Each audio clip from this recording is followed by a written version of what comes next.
What is good? What is good, everybody? The boys are back and we got some guests today. So I decided today we're going to bring some members of the community up and we're going to call some fucking leads live. Tim Coffey, he's blacked out right now. I don't know where the fuck he is. He's coming right back on. We're going to make sure he gets a contract on this live. And Nico and Rita have been fucking running it up. Nico just closed his first deal 2 weeks ago, a week ago? Last Friday. Last Friday. Fuck yeah. So he's getting his flowers for that shit. And me and Rita are closing a deal today. It'll fund tomorrow. And Tim is up for a contract. So we're going to be feeding some leads into these guys, having some fun calling, and just doing the damn thing. So let me pull up. I forgot to pull up Instagram. I'm going to pull this up right now. And then we're going to get everything fucking popping today. So first, who wants to introduce themselves first? Let everybody volunteer at once. Tim Coffey, Florida, Orlando, Florida. Let's go, let's go, let's go. Let's go, Timo. My beautiful wife, Esposa. Let's go. Our internet just went down, but we're still thriving. Fuck yeah. Let's get it. That's why I'm on the porch. I'll take it, bro. Any way to get it, right? Whatever the fuck I got to do, bro. We're doing it. That's it. That's how it's fucking done, bro. Are they doing it on here? All right. Let's go. All right, who's next? Nico. So, Nicholas, living in Illinois. I started like 1 year ago trying to get a deal closed.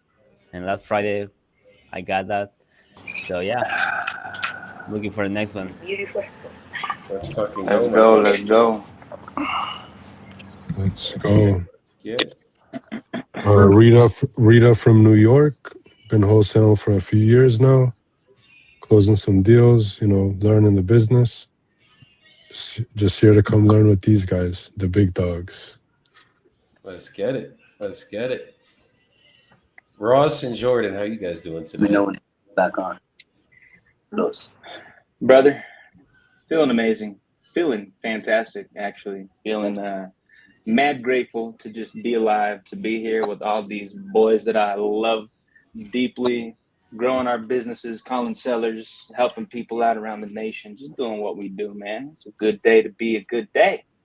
Let's get it. That's a fucking frequency we need today. Let's go. We got Rich Wonders in the comments. Novation King, what's good? What's good, my brother? Hope you're doing good. And Rossi boy, let's go. It's been a phenomenal morning. There's been a lot of moving parts. Got buyers going into a few properties today. Starting to get some bites on these novations on the market. Team's in a good mood. We're gonna try to lock something up today, but we're at a high frequency. We're getting shit done, and excited to take this on, man. Let's go. Entrepreneur 215. What up, boys? What is good? What up, baby? We're going to have some fun today. We're going to get some of these boys some contracts. We're going to get some contracts, and it's all going to be good. So to start off the call really quick for Tim Coffey, we got a portfolio that we got to call. So, Tim, did you text me? Or was it in the private chat that you sent that? I texted it to you. Okay, I got it right here. Okay, cool. Oh. Yo, chat, put it in the comments. Who's locking up the first deal? We got 6 killers on the call right now. Let's see. Jeremy says, I want a contract. Hit us up, Jeremy. We can help you get it. Hey, is this Bobby? Hello? Hey, is this Bobby? It is. This is Joey. You were speaking with Tim about the portfolio that you have? Oh, yes. How are you? I'm good. How are you doing today? I'm doing good, thank you. Good. That's always good to hear. So Tim said you have this portfolio. It's in Ohio. Let me just pull it up really quick while we're on the phone. So is this basically, are these all rented out, or do you have these owner financed to other people right now? I've got about 4 of them are rentals, and the rest are land contracts. Okay. So on those land contracts, obviously people are just paying you monthly payments on those. Correct. And I do get down payments when they're due again. Okay. If I want to continue. So I guess how would you be looking to sell these then? Would you do something creative on your end where we took over what you already have in place? You know what? I am in a process of retiring, so I'm not interested in carrying any financing. I won't be around long enough to benefit from it. Got it. So you're just trying to sell the notes, basically. Right. Okay, that makes complete sense. If you look at I only set them up on 2-year or 3-year land contracts. There's a reason for that. In the state of Ohio, a land contract stays in your name. It doesn't go to the person's name unless there's 20% equity or more, or it's been available for 5 years. So I don't make it available for 5 years because that means that if I do have to evict someone, they had it over 5 years, I would have to go through the foreclosure process, which is very expensive in money and time. If it's under 5 years, which mine are, I can evict them just like it's a rental. So there's a major advantage of doing that. So if you look at my spreadsheet, do you have that in front of you by chance? Yes, I do. I'm looking at it as we speak. If you go over to column O, it'll show you the original amount. P shows you what they still owe. Q is an update, the date the contract starts. And column R is the date the contract ends. So most of these that I'm doing now, I put in there a 3 to 5% rent increase every month of the 3 years of a land contract. And the tenants pay for their own repairs. I don't do their repairs. And it works out very well for me. So you can see that I've got some coming up. That first one you're looking at, Buena Vista, it ends on 2/1/2026. So I sent them out a letter, which I've got one ready to go on December 1st, every 60 days prior to their end date. And I'll tell them that they can refi, they can leave, they can get their own loan, and I give them their options. If they do stay on with me, I ask for additional down payment, and the rent goes up to whatever the market conditions are when I do it. Oh, wow. Am I making any sense to you? Yeah, no, that's making sense. And then when do they take title then? That would be in the 3 years per contract, basically? No, they never get title unless they buy me out. They go get their own loan. That's why I'm explaining to you that if it's over 5 years, they can ask for the title. They don't, but they can. So they have the option to buy. It's kind of like a lease option with these. Kind of like that, but it's a little stronger than that. Got it. That makes sense. And then question, on the bottom, I see grand total income. That is the gross, the 350, and then the 299 is the net. Is that correct? This is which you all the way at the bottom. Not the bottom, but the middle, like line 32. Or I'm sorry, 33 technically. Like for the single family portfolio side of it. Okay, what I've got for the annual PITI, I've got 325,000. Are we in the same? Like this is line 31, column H. What do you show there? 35. I see three. I see. Hold on. Where are you saying annual PITI? Column H. Right. I'm seeing 350. I see what you're saying. Yes, you're correct.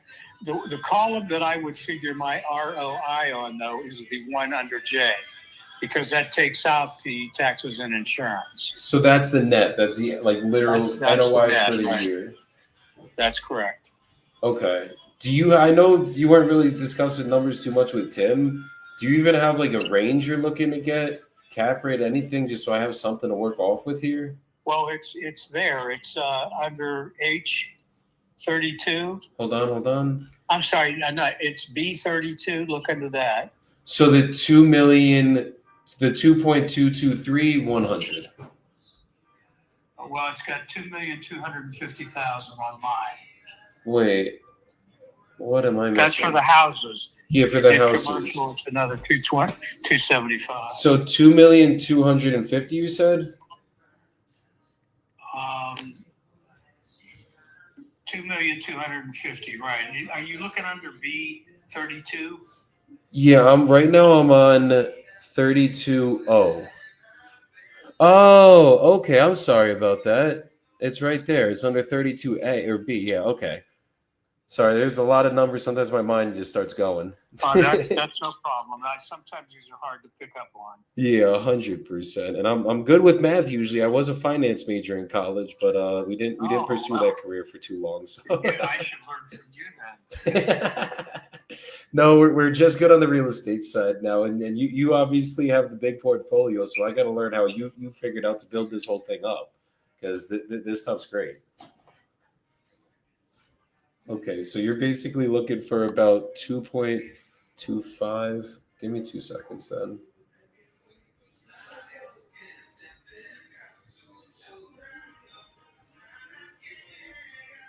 Okay. And is that negotiable at all? Well, not really. I mean, you could always make me an offer, Joe, but is it Joe or Joey? Joe, Joey, Joseph, whichever you prefer. Okay, yeah, you can always make me an offer, and Okay. I could tell you whether I could accept it or not. I could tell you I've had offers lately. I mean, it seems like investors are coming out of the woodwork right now. So things must be changing for them in a good way.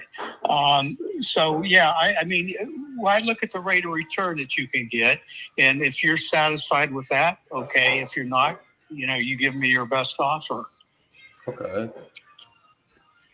I love it. Okay. And so condition, rehab, everything, the tenants are taking care of all of that. They are, except for the rentals. I take care of those. Okay. And I think there's only 4 of them in there of that 29. Okay. So the rentals, tenant, you take care of those. Everything else, tenants take care of. Okay. So you're looking for 2.250 on this. And I guess the main reason you're selling these is you're just retiring? Yeah. My daughter works for me, but I'm 76 years Where'd I old. I'm fuck ready up there, to Rita? retire. So, yeah, that's why they're for sale. Yeah. You're not going to get a fire sale from me, Joey. I get it. That's what you're looking for. But No, you'll get a good rate of return. I'm just trying to figure out the situation. That's usually what I'm trying to figure out. So that You're makes sense. trying to find out my motivation. Always. And I understand that. Absolutely. Okay. And how long have you been investing to build this up? Probably over 30 years. I actually, in my area, I remodeled and sold conventionally probably over 350 units in my heyday. Wow. But as I got older, I slowed down, of course. But when I was in my heyday, I mean, it was great. And I still sell properties. I'll sell 3 this year conventionally. And it'll give me, in terms of my profit, probably, and this is net. Look at Ross in the background right now. Maybe 2.25. 2.25? Yeah, that's my net on just those 3 I sold. Oh, wow. Where I bought them, remodeled them, and sold them. So I do that a lot too. But in my heyday, I was doing about 10 or 12 a month. I'm sorry, a year, not a month. I wish it was a month. I'm the same with me. I love that. Okay. And then was it always a good experience? Do you ever have any crazy tenants when you were doing this stuff? Not on land contracts. Once in a while you run into one. I never say never. But when I was doing the rental business in this area, it was a revolving door. They weren't even making it past their first year on a lease. And I was going in and remodeling again because they didn't take care of it. My tenants here, I've had tenants in here 20 years. And they paid off the house 5 times already. So, yeah, I mean, it's all different. Most of my land contracts, I will tell you, stay a lot longer than less than a year. I've got them, like I said, I've got them 2 and 3 years leases, and that means you don't have to go in and fix them up again after 1 year. And for me, it works out good. You got to determine if that's right for you. Yeah, no, definitely. For my buy and holds, anytime I'm taking stuff down, I like to do little stress because I started off in wholesaling real estate. That's like what got me into the business. And Yeah. that's very high stress because the type of sellers you're usually dealing with are not always the funnest. And we have title issues coming up every single day. Just a lot of barriers to get through. So when it comes to buy and holds, the lesser the stress, the better for me because Absolutely. And I came out of retailing. I was a vice president for Macy's. And the stress in that job compared to the stress in retailing is like, or the stress in retailing as opposed to the stress in real estate is like night and day. There's hardly, for me, no stress because I'm so used to stress. Yeah. So, I mean, for me, it's been great. Definitely. No, you kind of get used to it. I mean, I've only been doing it for 5 years now, but like the first two, I remember my first couple deals I ever did was like you thought somebody died the amount of stress that we had, and then now it's like I know it. a big When you problem first comes start up. out, I can understand that. Absolutely. Oh yeah, and then now we're at the point where it's like just part of the course. My wife than it got to me. We got through it. I love that. Okay. Yeah, what changed everybody's thinking, including hers, was when the checks start coming in. That's And exactly then what it boy, is. this is pretty good. I could deal with the stress for this kind of money. Absolutely. The more money you make, the more stress you can take. It's so true. They always say bigger, more money, more problems, but I mean there are going to be more problems with it, but you're able to handle it more. So I can definitely see that coming true as we're going through the business right now. And was this full time for you then? Like you weren't doing anything else for business? I started it. Oh God, I retired from retailing when I was 48 years old because of the real estate. But I started investing at about 40 years old, 38, and I was investing for 10 or 12 years while I was working. Because I needed somewhere I was making a lot of money at the time and I needed somewhere to invest it. And I wasn't happy with 1 or 2% from the bank and maybe 4 or 5% from mutual funds, from money markets. So I found this, I get anywhere from 15 to, when I was selling them, I was making up to 40, sometimes 50% on my money in a year, within a year. Now you can't do that very well anywhere else. So yeah, it's been good for me. So you're on the right track. I mean, you're going to be wealthy if you stick with it. There's no question about it. Trust me, I've been broke for so long trying to figure it out. We finally had a very good year last year and this year, thank God. But there's no quitting me now. Trust me. Like this is all I've done for the last 5 years, and it's going to be all I do for probably the next 30. Yeah, that's great, especially if you're doing it full time, because it really doesn't take full time. If you're doing full time in this, you're doing something wrong. Definitely. Well, I like doing it full time, putting it all in so that I get there quicker. You know what I mean? Because sure, if I have my time invested in real estate, it's like a smorgasbord. There's so many different avenues you could take, from wholesaling, retailing, lease options, owner financing. I mean, it just goes on and on. So commercial, triple net leases, freaking. Yeah. Yeah, that's the thing that made me very attracted in it. I was doing insurance and financial planning first, and it was just too salesy for me with trying to convince people to buy life insurance and all that. I was with Mass Mutual for about 4 years, and then I found real estate, and it's very simple. It's either you want to sell or you don't want to sell. There's no gray area or weird area in this business, which that part I love. And you know, another good thing too, Joe, is you can control real estate. You go into the stock market or you go into some of these other investments, well, it's under somebody else's control. With real estate, now I have stocks and bonds and all that BS, but with real estate, I control this. But with the other ones, I'm worried about somebody else controlling it. And whenever you lose control, along comes wasting time and money. Absolutely. It's like one president or one person says one wrong thing with the company and your stock plummets. And you just see your money going up in a blender sometimes. Obviously, if you don't sell, it doesn't matter. But still, it's like that's not.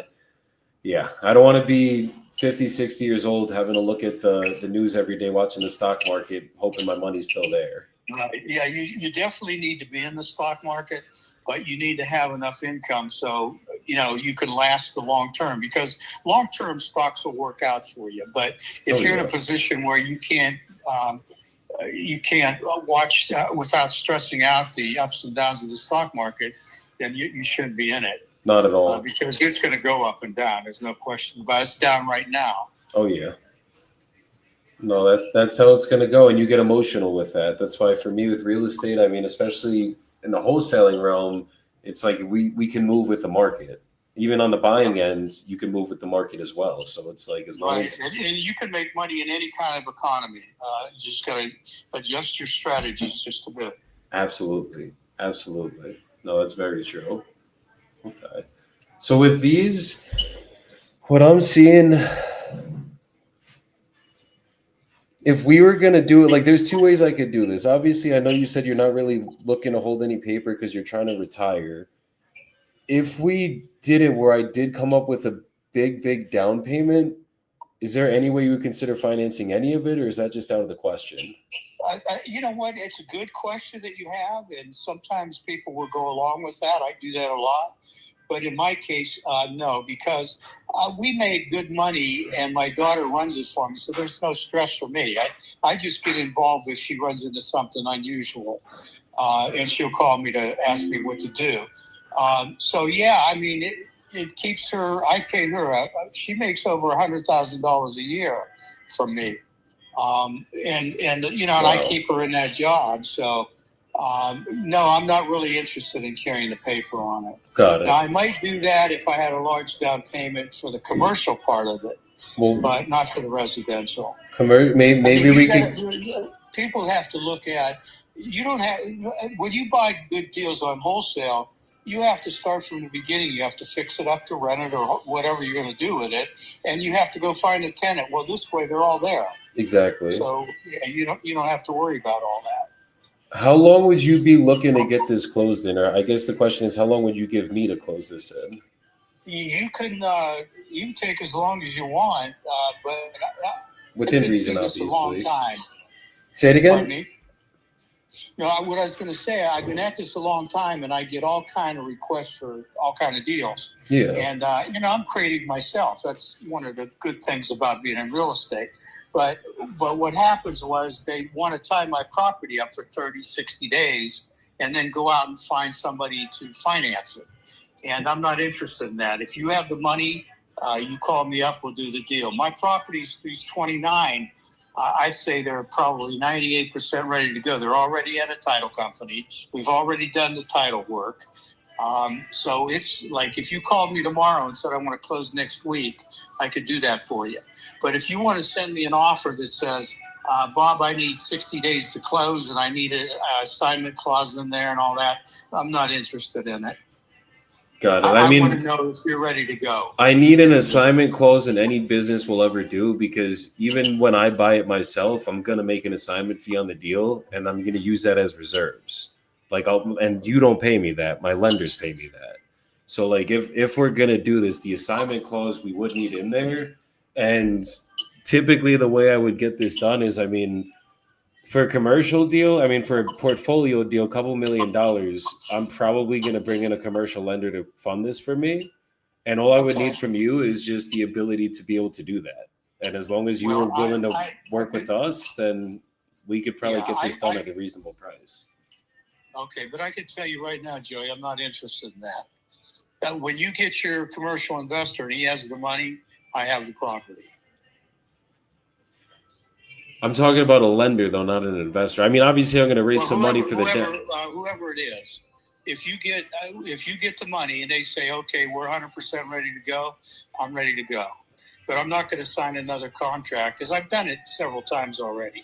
And what happens is you say, well, I need a deposit. Well, the deposit never comes.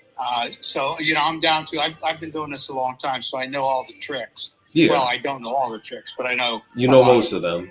Yeah, so I'm not interested in doing that. So I want you to know up front so I don't waste your time either. Yeah, I don't want to waste your time in any way, shape, or form. What I do know is from what it's netting, I think we can work a good deal out here that would win for both of us. I just need to make sure I could get it done for you. And like, if we're gonna do it, I would definitely need at least some form of due diligence time. I got to send some people over to go walk everything just so I know what we're getting into. And unless, look, if you have someone that's ready to go in the next 30 to 60 days, go with them, obviously. I don't want to hold you up or waste your time. But if you could give me the time to be able to get this done, then I think as long as we agree on numbers, we could get this done together. But it's just like, we got to, I don't care what I'm buying, whether I buy from a realtor, a direct to seller, wholesaler, we're going to need a $2 million deal. We're going to need some time to get everything together. And like, the only way I'm going to get it together, I can't even show it to a lender if I don't have a contract in place. We both know that. So that I would definitely need a contract. That's not totally true.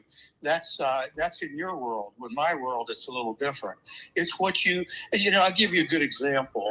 When I was remodeling all these houses, I'll start from the beginning. First of all, I worked with a lot of real estate agents to buy my properties at the prices I wanted. And of course, you've been in this, so you know that they tell you up front, well, nobody's going to sell you that at that price. Well, I got over 350 units that says they are. So once the real estate agent knows you're serious and you're going to close, once you make an offer and it's accepted, the whole new world opens up to you. That's number one. Number two is when I started doing the remodeling, everybody tell me when I started getting bids for remodels, all these contractors would tell me, well, I need 50% up front or I need X amount up front. And I'd say, well, I don't pay that. I pay when the job's done. Well, you'll never get anybody to do that. Well, I got 350 plus units that says we can. So it's just a matter on your attitude and how you want to handle your own business. And you do what's your own thing. You do what you feel comfortable with. But what I'm telling you, this is what I feel comfortable with. And that's the only thing I'm going to do. That's why I'm successful. I don't let other people tell me what I can do and what I can't do. And I don't mean to sound harsh. I hope I'm not coming across that way. Yeah, no, you're not sounding harsh at all. I completely respect you. Like me and you are kind of exactly the same type of people. So I get exactly what you're saying. I have my ways of doing it. You have your ways of doing it. And that's what's made both of us successful. Obviously, you have a lot more experience than me in the business, but 100%. It's just for us to get this done or for me to get any deal done, I need a contract. That's the first step. And then from the contract, I need to go walk it. I got to send, I'm not going to go walk it. I'm in Colombia myself, but I'm going to send my team to go walk it. And then we're going to get the money together. And we're going to close on it. And the only way I won't close on a deal is usually there's two reasons. It's either three, I'll say. One, I just completely messed up my underwriting and I thought this was a good deal and it was terrible. And at this point in the game, that's usually not the case. At least I hope. Especially on the commercial side, because it's pretty simple underwriting. It's just cap rate. It's not like it's like rocket science here. Number two, you tell me stuff about the property that isn't true, and you weren't honest about everything in the initial assessment, and we uncover stuff that was going on with the properties. People aren't paying, whatever. And obviously at that point, we'd have to renegotiate. Or number three, we go to the properties and there's gaping holes in the walls or holes in the floors, roofs caving in. Crazy stuff like that's going on. It's just not in the condition we thought it was in. And obviously at that point, then we would not be able to close. But for us to get the process started, like I think me and you could work something out. Like I think we could figure out a deal. It's just I need to make sure I put one foot in front of the other to get this done for you.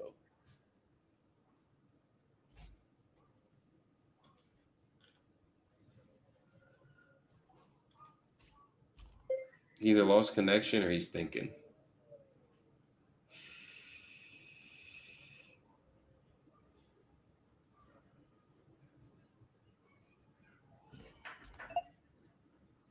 Could you hear me still?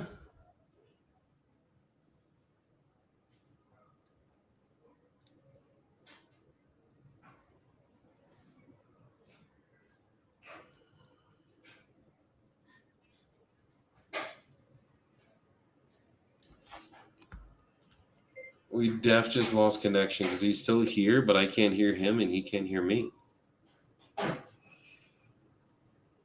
Hold on. Everybody fucking grinding and calling right now, though.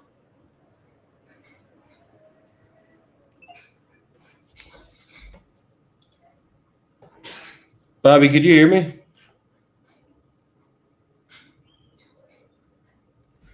Let's try calling him back. Yeah, this is gonna be a tough cookie, Tim. That makes it worth it, right? Hello? Hey, Bobby. Oh, hi, Joey. I don't know if it's my phone or not, but I lost you for a couple minutes. No, it's okay. It's okay. What was the last thing that you heard? You were explaining to me how you work, and I was telling you that's not how I work. Got it. Got it. So you don't think there's any way we could get a deal done? Then you're saying? No. I mean, 30 days. You couldn't give me. Chances of me selling this in the next 60 days are not real good. Now we're going into the heat of the season when you get to January, February. Yeah. So things are going to change. And like I was telling you, and I really mean this, I'm getting so many calls right now from investors. So something must be opening up, because you've been in this business long enough to know when you don't get any calls, things aren't working right. But when you start getting a lot of calls, things are opening up. So I'm going to sell it, but I'm going to sell it on my terms. With a little bit of negotiation. Yeah, I mean, you wouldn't be willing to even give me 30 days to get this figured out. Nope. And why is that? You can have your 30 days, but you won't have a contract with me. In other words, you got the information. Yeah, but then we don't have a deal. Well, we will if you get the right price. Not if someone calls you in a week. Well, I doubt somebody's going to call me in a week, but they might. Yeah, but that's a chance you got to take. We both got to take some chance here to get this done, brother. That's the only way business works. I've never done a deal without a contract. I know. I've done a lot of things people never did. Have you done deals without contracts? On word of mouth until I wrote a contract, yeah. But then you wrote the contract. Sometimes, if I'm at somebody's house or if I'm on the phone with somebody, I tie it up until I get there verbally. And this is the honest truth too. When I was working, my job, I live in Youngstown. My last job in the company was the Cleveland operation, and it was the biggest store in the chain. I was driving from Youngstown to Cleveland an hour and 20 minutes each way.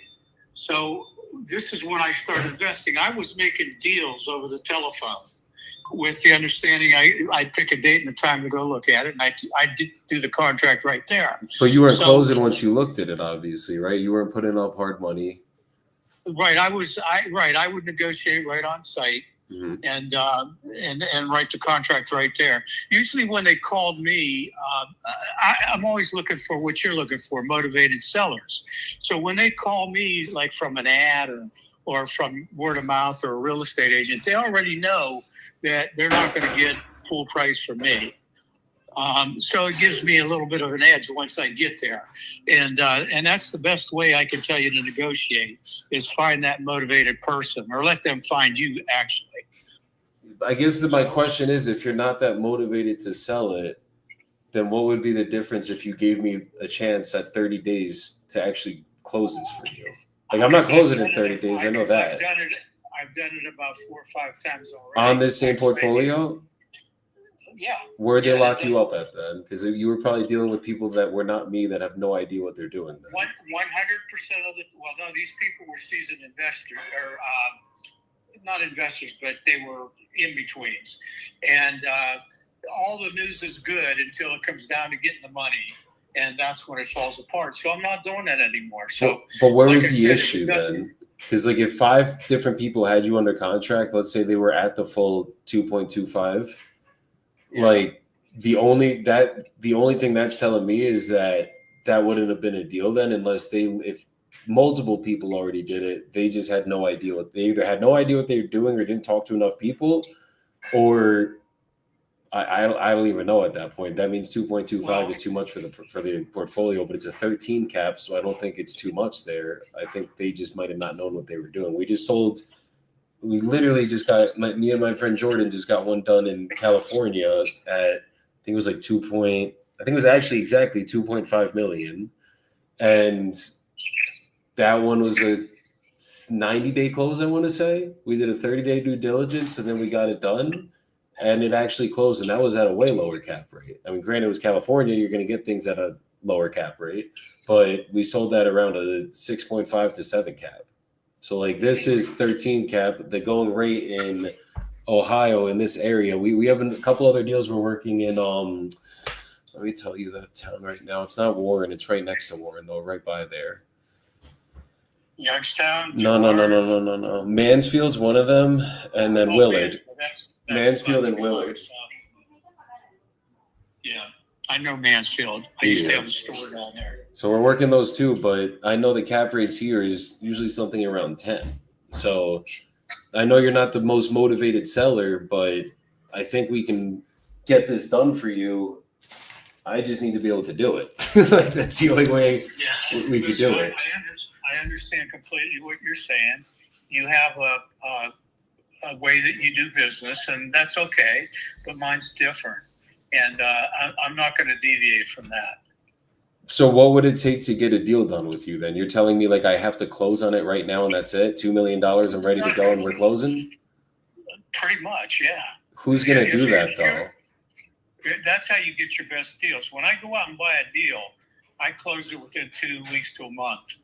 And that's why I get good deals, because I can close. Yeah, I get that part. I don't say give me 30 days or 60 days. Well, I shouldn't say that. It depends on the deal. Like if I just did a deal in Florida where I said, and I've done this many times, where I would put together an owner finance deal, and I'd say, well, my payment will not start for 90 days. And I've done a lot of those. So I got 90 days to go out and find a tenant buyer to stick in that property before I have to start paying. Yeah, 100%. So I've done that too. I've done a lot of different things. So, I've got a little bit of a background. I wouldn't say I never learn anymore, because I'm working on this program right now and I'm learning. So it's a continuous thing and I like it. So it's not work to me, but I will not deviate from this plan right now. I've just done too much of it. I got you. So, I mean, the one thing, look, if we don't get it done, it's all good. We have many other deals to look at right now. But the one thing I'll say just to you is that I know to get somebody to just drop $2 million without doing any due diligence, anything on the deal. You would do your due diligence. Yeah, but they're not going to do it without a contract. Like I know every big investor I've ever met, they're not going to just go straight into due diligence. They're going to need something in paper that says we got a deal. I understand that part. But what I'm saying is I want the financing in place, that you got the money. I've done things like I get letters from banks and people that I don't even know who they are that says this is my proof of funds letter. Well, that means nothing. Yeah, that's irrelevant. Okay, I can write one up right now for you. I know you could. I could get one for $2 right now on the internet. Trust me, there I know many ways to do it. You could get them. So that doesn't mean anything to me. When I know it's firm money, then you'll get my attention. Got it. Okay. Well, the one thing I know is no one's going to come with firm money ready to go until they go through their process. And they're going to need some time to do that. I've been doing this not as long as you, but every investor I've worked at in the commercial space, this is how they've always done their deals. So that's why I know we got to do it this way. But yeah, well, I know that. Like I said, that's your world. I live in a different one. Understood. Okay. Well, look, I appreciate your time today. If anything changes, you're willing to bet on me and give me freaking 30 days. If you want me to send you HUDs that we've closed, commercial deals we've closed, whatever you need to see that we actually do close, I could absolutely do that. But yeah, just let me know if anything changes, and if not, I hope you get these done. Okay, well, same goes for you. Thank you so much, brother. Thank you so much. You're welcome, Joey. Thanks for calling. Absolutely, Bobby. I really appreciate your time. God bless, brother.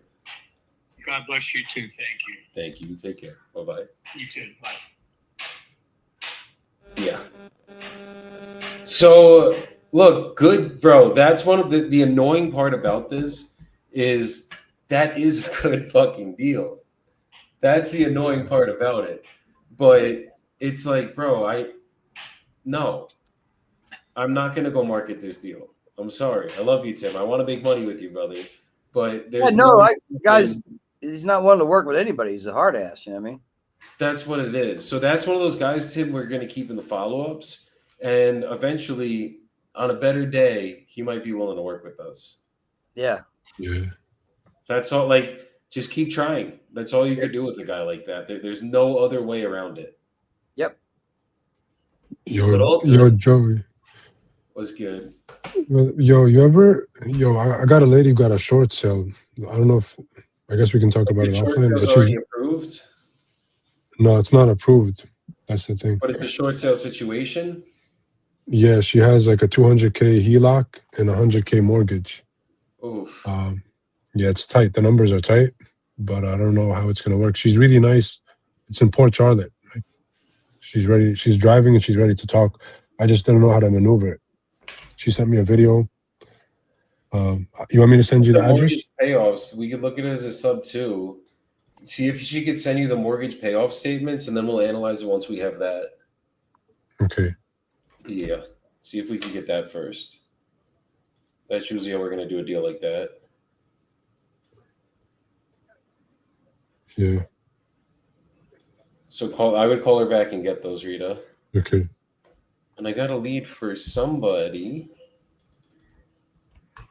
They just sent me a thumbs up. It's not like this is like the hottest lead, but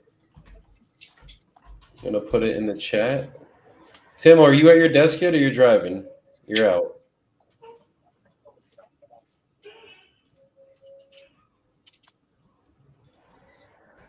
Who are you talking to? You're the more. You're at your desk? I'm down. I'm down on internet. I have no internet. Fuck. I'm fucking waiting. I'm using this with my wife's phone right now. So as soon as the internet comes back on, I'm sitting here waiting. We just discussed it. We're trying to avoid not getting into a fight. So yeah, I'm sitting here just like let's go.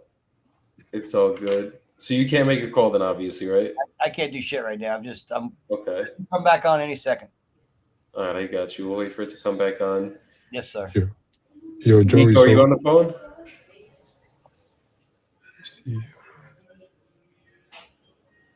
I don't know if he is, but he got the whole recording studio set up right there. Let's go. All right, what's good, Rita? No, I was gonna ask you, bro. So subject to would probably be the best way, right? You can't wholesale. Potentially, yes. It's obviously not a wholesale. She has a HELOC and a mortgage for $300,000 in Port Charlotte. Where's the address? Yeah, I'll put in the chat. She's a really sweet woman. She got diagnosed with cancer. That's the reason why she wants to sell. So she's really motivated. She got all her stuff out. How much is the total loan balance? About she said about 350. This might be a sub 2. Is it in good condition or does it look like these pictures on Zillow? It's in decent condition. She said just a cosmetic. She sent me a few videos. I'll send them to you. Okay. You want to give me her number? Yeah, I got you, bro. I told her my partner will call you. Yeah, I told her my partner will call you. Like,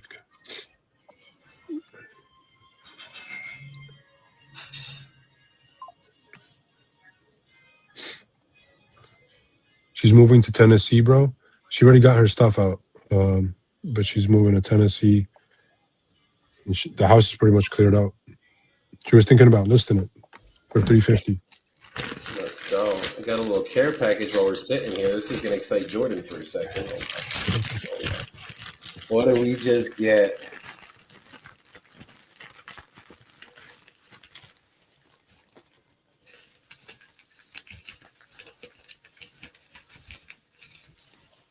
This is like the Dave Portnoy unboxing. Oh, yeah. Oh, yeah. We got the NAD Plus. Look at that. Let's go. Amor, sostener esto es nada.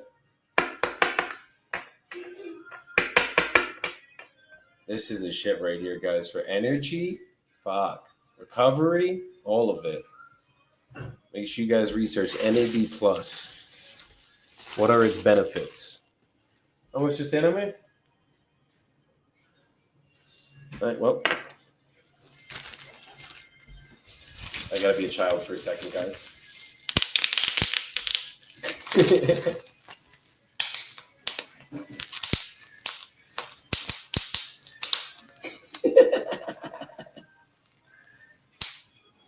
It's so satisfying. Any money, and I could use that to put on the other purchases I've had made that I'm dealing with the bank with currently. Okay. But there's no, I'm making all my payments right now, so there's no, I've got to sell it. It's just something that's, one of them I never had a renter in, the other one, I guess the renter moved out 3 years ago, and I haven't decided what all I want to do with it yet. Okay. I got it. I'm even though I work till dark, I've got work lined up that would last me 7 days a week for 3-4 years. All right. Understood. I mean, that's good. That you can... I had an electrician just get in touch with me.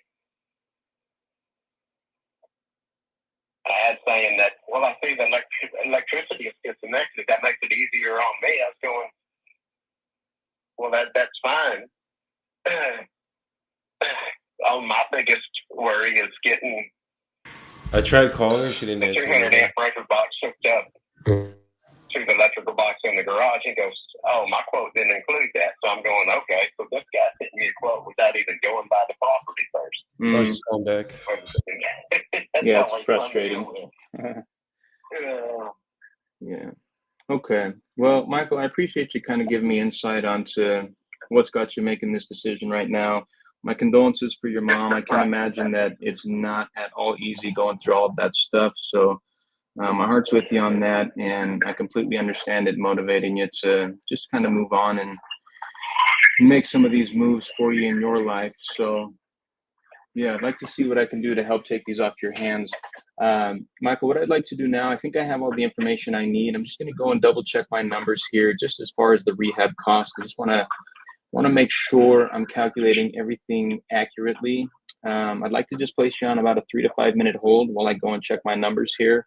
And I'll come right back with you, and I'll let you know where I can be at as far as a cash offer on these properties for you, okay?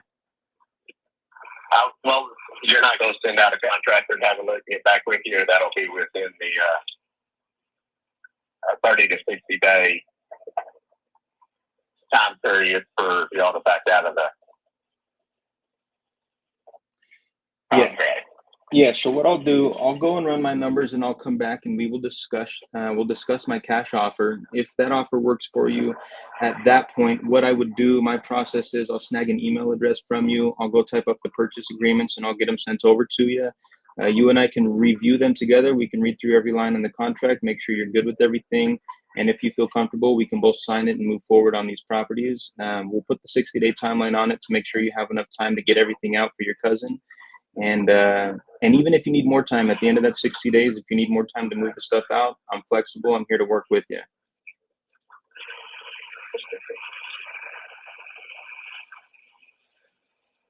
Well, that sounds good. All right, sir. Cool. I appreciate it. If you'll give me just a few minutes here, I'm just going to place you on a brief hold. I'm just going to go double check my numbers. And if it takes me any longer than 3 to 5 minutes, I'll just pop back on the line to let you know I'm still working here. Okay. I'm not even sure. I've got to go sandblast. And I've about moved all the parts that I can actually get away with moving while being on the phone. Okay. I can give you a call back in a few minutes. That's no problem. Well, I'm probably going to be blasting for about 30 minutes to an hour. Okay. So, well, if you want to go ahead and touch base with me again after you crunch your numbers and let me know what you come up with, that'd be good. Okay. That sounds great, Michael. Let's do that. You go and do what you got to do with the sandblasting. I'll just shoot you a text when I'm ready, And as soon as I hear back from you and you got a couple minutes to hop back on the phone, we'll go over my offer and hopefully get that agreement over to you, and we'll get the process started for you. Sounds good. Thank you, sir. All right. Appreciate your time, Michael. We'll talk soon. All right, Joey, say it. I saw your face. Is he on a call? Okay, he's talking to somebody else. That's good. Yeah. Okay, listen. I feel like those are a lock, bro. This guy just wants $70K for each of those properties. I got an ARV of 201 and on like 210 on the other. They do need full guts. I'm thinking rehab 70, 80K. That puts me right about 60, 70K offer price. All right. I'm gonna run these for you, starting with the first, Jordan.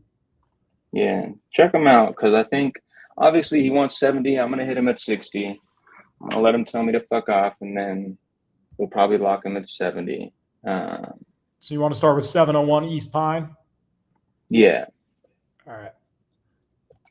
That one has the most comps. The other one is a little more spread out as far as the comps I was able to find, but Like, it looks like you should be good on this one, Jordan, but I think you need it lower. It's like anytime a seller's asking 70 and like we just lock it up at 70, I've never moved those deals.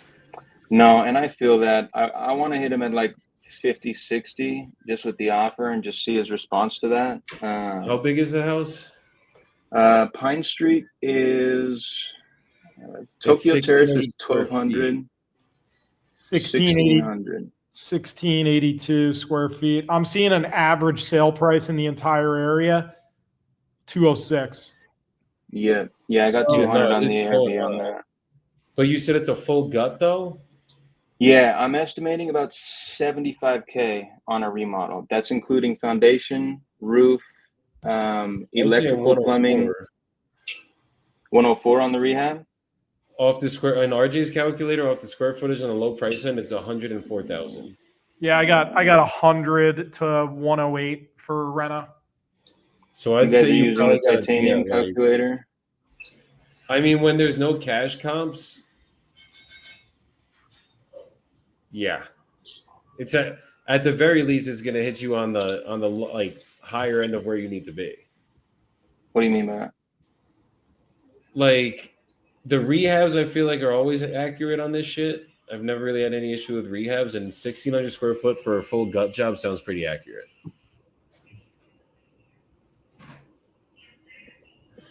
So like if we do quick math, if someone's gonna flip it, they buy it for 70, which is what you'd have to sell it for.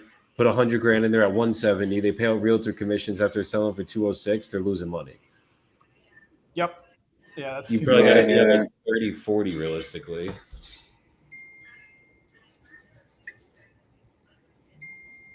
Yeah, you need it. Your MAO would be like 35,000 on this one. Shoot that shot. Because you could sell it. I think people are going to be buying at 45 to 55K. Yeah. Like maybe you could push it for 60, but I think even at 60, like if I put in the flip calculator at 60, if they bought it at 50, they're only making 27,000 on their flip. I feel that. So this is not for the sake of argument, not being argumentative here. I just don't love the hard square foot calculation for rehab.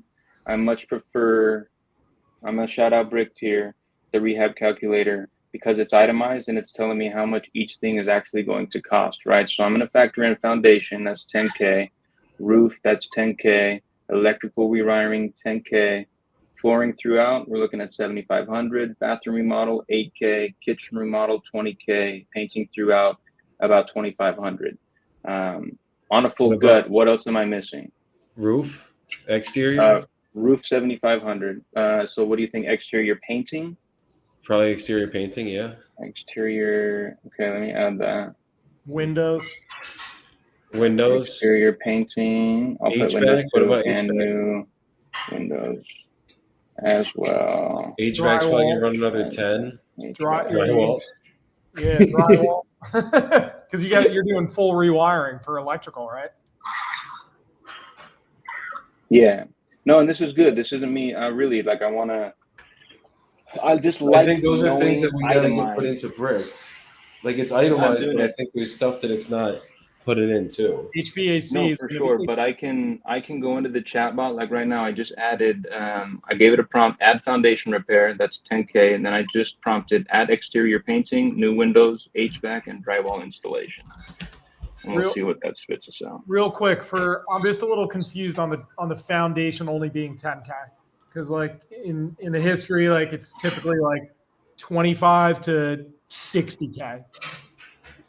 Give me a second, and I will tell you how I got that calculation once it's done with this. I mean, if they have to like literally drill in, It's rip updating up my offer prices. rip up all Sorry. the cement. I mean, foundations are serious, especially if it's in the floor, then up the walls. It's almost definitely going to be $100,000 if there's foundation. If there wasn't foundation, probably like 80, 90. I agree. Foundation is like, think about it. Like a full gut normally in Jersey, we're not in Jersey, we're in Texas, but in Jersey, a full gut is $100,000 on a 1,200 square foot home, right? Mhm. Granted, they're using I get that. materials, nicer finishes, but like, and we're down in Texas, but here, let me see this right here. So it says Phone a here, friend. just to answer your question, Ross, foundation repair was calculated at 10,200, 3,600 for materials, 6,600 in labor in West Texas.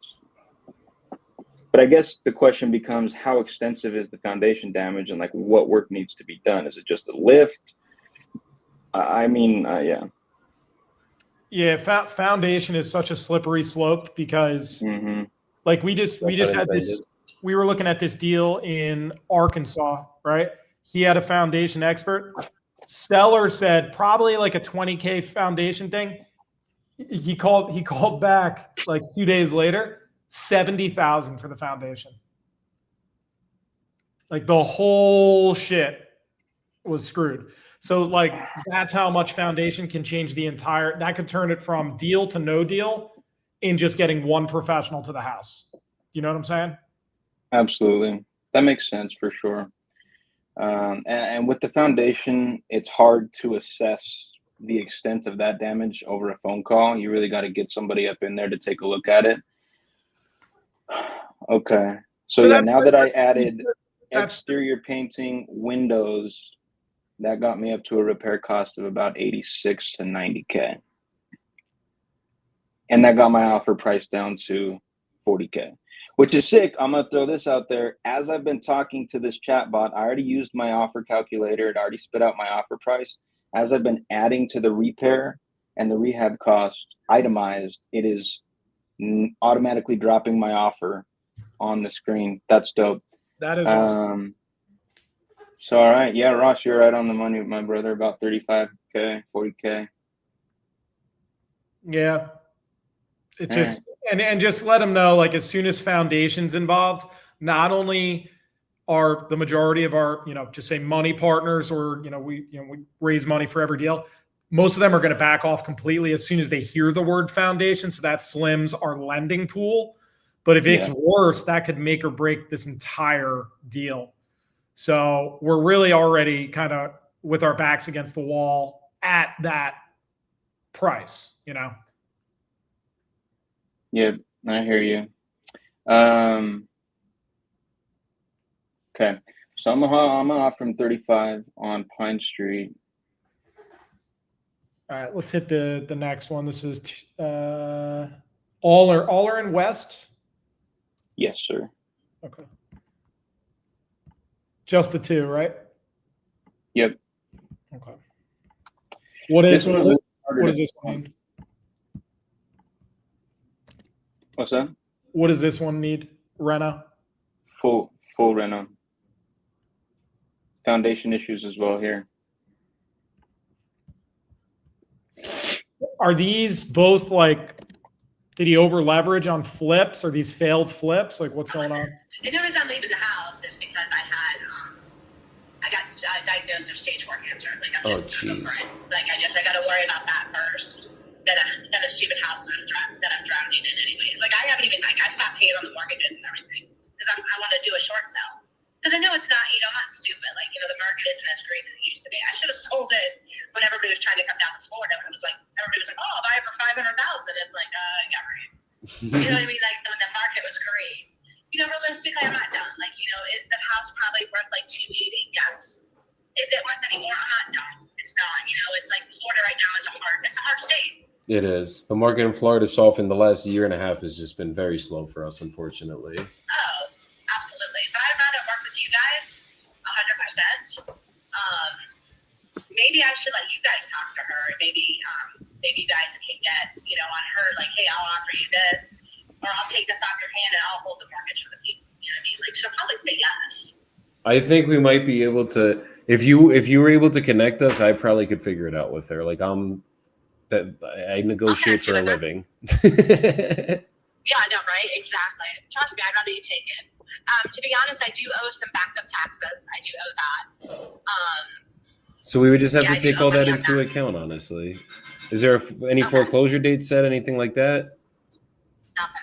Okay. But I did stop paying on everything. I'm going to be honest. I'm over it. I got you. I mean, look, as long as I have about 90 days to clear it all up and I can work out a price with her, I think the goal here would be like we're going to close out. I probably, if I'm being fully straight up, I'm probably going to list this with my realtor once we get it figured out with them.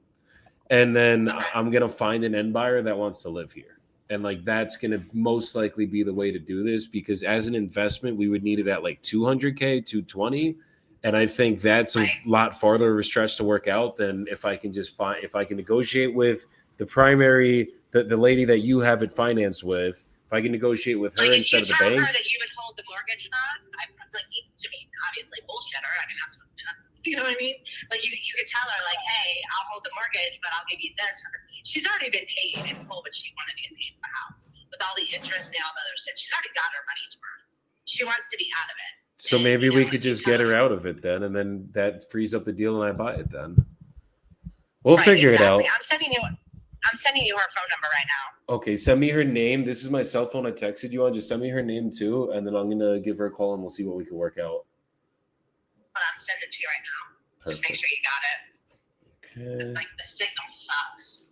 So, but yeah, I'm just done. Like I said, I'm not looking for a profit at all. I'm looking to get out of it. And if we have to do it, if you guys want to get your realtor on it to do the short sale, to even work that side, even get it cheaper, I'm good with it. I don't care either way. I'm done with it. No, that makes sense. Okay, I don't even think we would have to do the full short sale. I think the short sale is going to be with her. And then that's not because it's a private loan. It's not a bank loan. We don't have to go through a formal short sale process. I just need to negotiate with her to get her down. I guarantee you she'll say yes. I promise you she'll say yes. She wants out of it like so bad. I'm going to tell her $1 then, and we're starting there. She'd be like, sold. You know what I mean? Like she'll work with you. She's great. She's a really nice lady. Okay. Just tell her that you've been talking to me and just say you're an investor and you want to buy the property and you'll hold the mortgage for me and she'll work with you. Okay. I wouldn't even say all that. Just say you're willing to hold the mortgage. You know what you do. I don't even tell you. It's your business. Where does she live? What's +3-4? I don't know what that. I don't know. I have to look it up. I think. Hold on. I can tell you where she lives. My friend's on Facebook. She's a super nice lady. I don't know where she lives. Scotland, maybe. I don't know. She lives in Spain. Spain. There it is. España. Okay. She's super nice. And this woman has so much money. Like her dad owned a bunch of houses here in Florida. And like there was like 15 of them at one time or 20 of them. And she sold them all except mine. Oh wow. She's very much wealthy girl. I'm gonna call the wealthy Linda. We're gonna work this out, and then I'm gonna call you back once we do work this out with some good news, and then we're gonna get this figured out for you. All right, then I won't talk to anybody else. I'll wait for you to call me. Absolutely. No, yeah, don't talk to anyone else. Don't sign anything with anyone else. Just give me a little bit of time. I might even send you like a quick purchase agreement just to kind of hold this in place for right now. I'll just say like subject to figuring out the mortgage. And if you're good with that, just so I could go. You don't even have to send me that. I'm good for my word. I will wait for you. I got you. Let me try calling her. It might be. No, I could call her right now. It's probably about like 7:00 for her. So this is probably a good time. All right. Sounds good. Okay. We will talk. I got you, Joy. We will talk soon. All right. Bye. Take care. Bye-bye. Yeah, let's go, bro. She's a sweet woman. I'm probably going to get her to do a contract anyways, just so we can lock this up. But let me go talk to this lady now and see what we can't figure out. Let's get everyone off really quick so we have me and the good old. Wait, where the fuck do this? Let's go, bro. Yo comer almuerzo aquí, mi amor, está bien. Pero yo tengo este nut. Sostener esto en el refrigerador. It's the hardest word to fucking say in Spanish. Nah, bro. She's ready to work with us, bro. 100%. She's on the phone with me, the king. Close it. Get it done. Love it, bro. Ito saying, hola, mi amigos, Utah baby. Jordan, let's link when I get back in Utah in 3.5 weeks. Jordan, you have anyone looking for a homestead? 3 beautiful homes in Lehigh, 2022 builds for free, no closing costs, no realtor fees, no down to seller. I have 2 on a wrap principal only, 8-year balloon. And the other hybrid between sub 2 and seller finance on a 4.2% interest on the mortgage portion, 0% on the seller finance portion. Edith, send me those fucking deals. Let me see if I could fucking help you with those. Lehigh Acres, 2022 builds for free. Yeah, bro, send me those. I could probably figure those out on the creative end because I'm the creative guy. And Ross is back. And Jordan, hop back in. No, send me. Ida, ignore the shirtless guy. Send me those. I literally got creative agents working on my house right now in West Jordan. We're moving to Eagle Mountain. I got investors 4 days for anything creative in Utah. Lehigh Acres. Is that not Lehigh Acres? It's not Lehigh. No. That's Yeah. Lehigh, Utah. That's literally. Oh, yeah, no, fuck no. I don't want to touch Utah. That's your state, bro. I'm good. Yeah. I had to hop in. What are you talking about? Lehigh Acres. I'm like. I was in the bathroom, bro. I literally heard you in my ear. I was like, Jesus, I got to run out of the bathroom and hop back on the live. Okay, okay, really quick. Boy check here. Ego drops moment for Jordan for 30 seconds. Fucking Christ. You think if it was in Utah, I'm not coming to you? No, I don't know, Joe.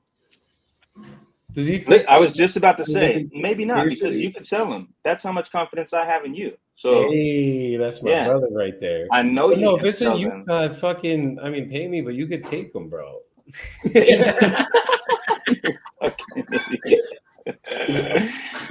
No, Ida, for sure. I can help you on those. Yo, is Lehigh where you want to live or no? It is about 10-15 minutes east of where we're looking. We just walked the house. It's in Eagle Mountain. Oh yeah. Go look at these fucking deals, bro. Oh yeah, actually we could look at it. Yeah, Jordan's literally looking for some shit right now. I think you might have found your buyer. He's right here. Yeah. 10K down to Joey though. That's all you got to do for fucking putting the goddamn thought in your head. Fuck. Yeah, hit me up, Ita, and I didn't even think about that. We might buy him. We're looking right now. My family and my mom looking for a place. It's got enough bedrooms, and if any of them have a mother-in-law, high-ass ceilings, all have 3 legal ADUs. Oh, send it for real. We're literally looking for properties with ADUs to buy ourselves. So, it's in Eagle Mountain, bro. Please send that. Hit me up, DM me immediately. We'll walk them like this week, next week with my agents for real. What's Eagle Mountain? And if I hear you say this all Eagle the time. Mountain is it's a city. It's like a developing city. Just kind of south of where I live right now, about 4,200 PITI, bro. Principal only. I mean, that's not terrible. We're thinking about, it's not terrible. I'd like to take a look at those for sure, brother. Yeah, those numbers sound high for my Colombian ass. For sure. I mean, Utah's kind of a crazy market, but I'll also say the ones, if we're interested, we might buy them. If not, the agents I'm working with to sell and represent us on the buy side, they are extremely creative. For real, they do a lot of seller finance and hybrids out here in Utah because conventional sucks here. It's funny, shit. bro. Who did I remove? I didn't. We have a floating Tim right now. Where is he? He's here, but Shut up. Unbelievable. Unfucking believable. That one looks like it doesn't need too. I don't know if that one's a wholesale deal. Def not a wholesale deal, but def if you want to live in that, I mean, fuck. Oh yeah. Yeah, and I do. Yo, Ida, if you have me on IG, hit me up. If not, I don't know. Send me some way to hit you up. We'll talk, brother. All right. Be right back. Dropping some kids off. Let's go. Tim, where's your head? I see a beautiful piano.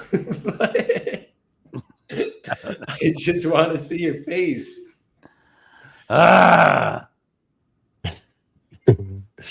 We got all background, no skull. There we go. There it is. There we go. Tim, just put the camera down a little bit. Just like.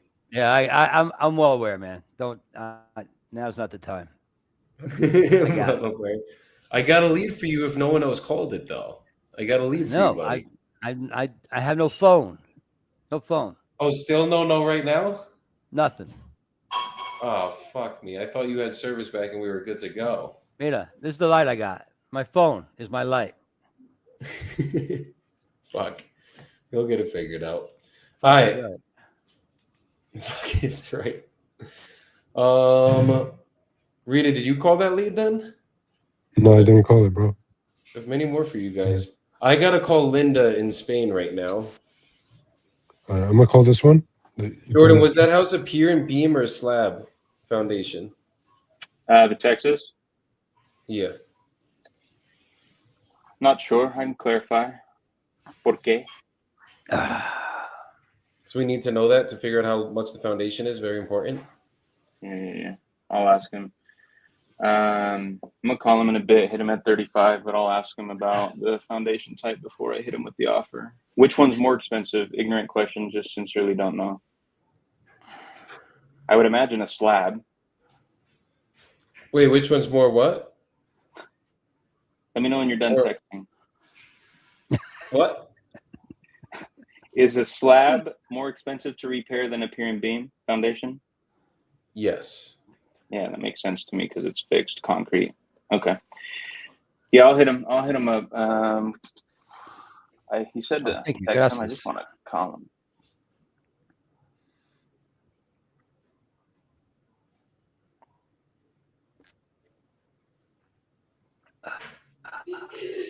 Let's see. Most likely slab on grade for Texas since we don't have frost on.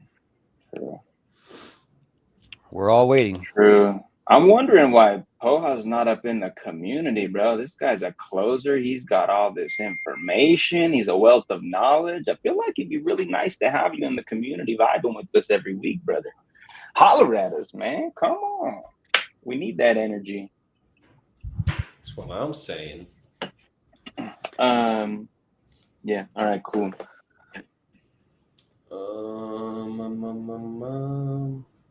Oh yeah, Linda. Got sidetracked. Listen, Linda. I'm gonna give you $1 for your loan.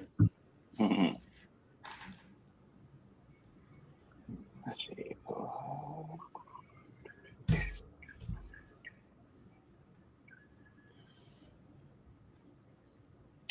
Poja's sending you a DM on IG right now.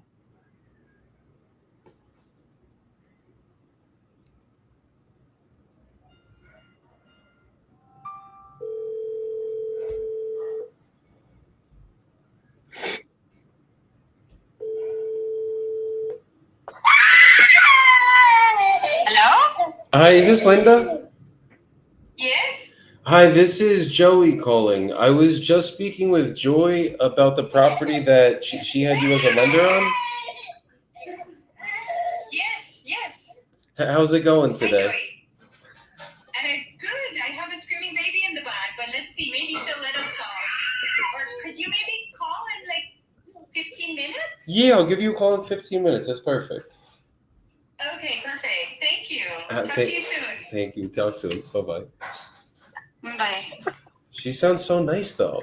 Oh, yeah. She's a sweet lady. Like, oh my god! Dude, I love how the timing of the pickup of the phone to screaming baby. Dude, perfect. It was like I started screaming because I called. I thought someone was getting their ass kicked first. Oh man, I'm saying. All right, let's see. All right, let's call this dude. My boy said 80K-ish on rehab if it's a slab. Well, for the foundation by itself? No. Oh, 80K Jesus Christ. total. Okay, Ish. I was gonna say, bro, you gotta sell me this property for $5, dude. Fuck. Oh, Yeah, I think dude. are you making the offer now? I'm about to call him. I need to check though. At 80K, that puts me at 45. Okay. Yep. Calling him. We're gonna offer it. I think still you sell this for 45.50. If I'm being honest, at 80K, it's a 50K profit on 80 rehab. If you sold it for 50.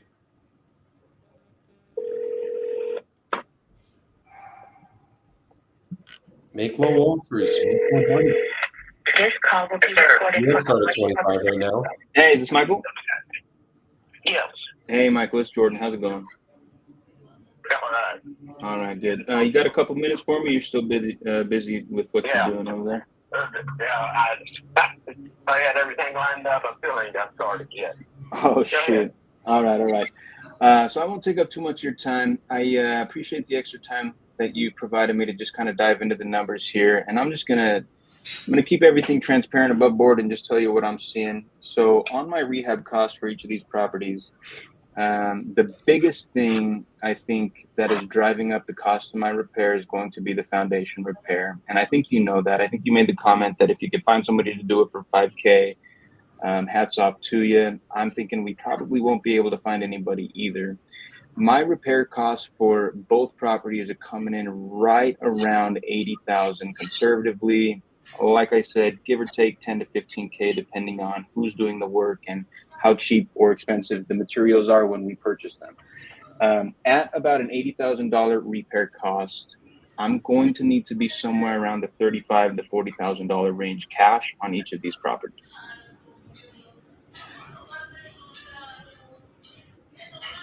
So if you can find anywhere around this town for that, let me know. But the closer you get to Elmont and Belmead, I understand. But as far as west, the last house I seen sell was 135, and they went in, they tore it down, just for the lot. They sold a tear down for 135. What's the address on that?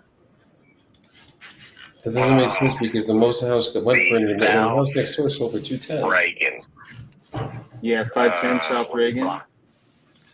Further down. Probably around 8, maybe even the beginnings of the 9s, 903. I believe it's probably around 903. Okay. Was the greenhouse. This happened 5 weeks ago. So that's where I am.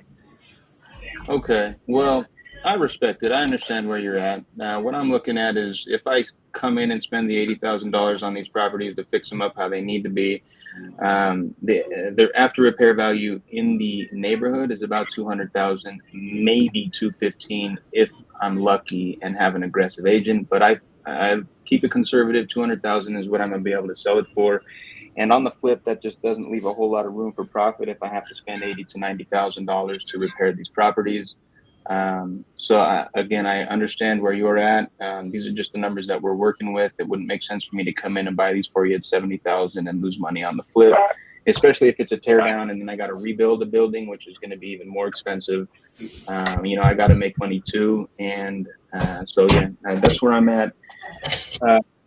If I came in and covered all the closing costs, covered all the fees associated with the transaction, and the number that you and I agreed to is the number that you will walk with net in your pocket, how close do you think you could get to my number? Oh no, I started off to where I'm right there. If he wants it, he wants it. If he doesn't, you can come in at 67 and I'm going to tell you no. Okay. That's fair. So what's the plan if you don't sell these? You're just going to sit on them and use them as storage? Yeah. So there's a builder currently buying houses and flipping them. That was egregious. I love that one, though. I'm going to start using that. I don't know where you're living or how long you've been there, but I've got 51 years in this town. And if I go, well, I was at a water meeting last night, and the lady told me where she was, and I was going, wow, just being 7 miles from town makes it a completely different world than the actual town that you've been in your whole life. So they can sit there until I do something with them, or the kids can end up with them. It's something that they probably take 30 for it and be fine, because they didn't end up having anything to do. It's free money to them. So I understood. But if I can ask a pointed question to you, at 35, 40,000, based on where you acquired these properties, is that a loss for you on paper?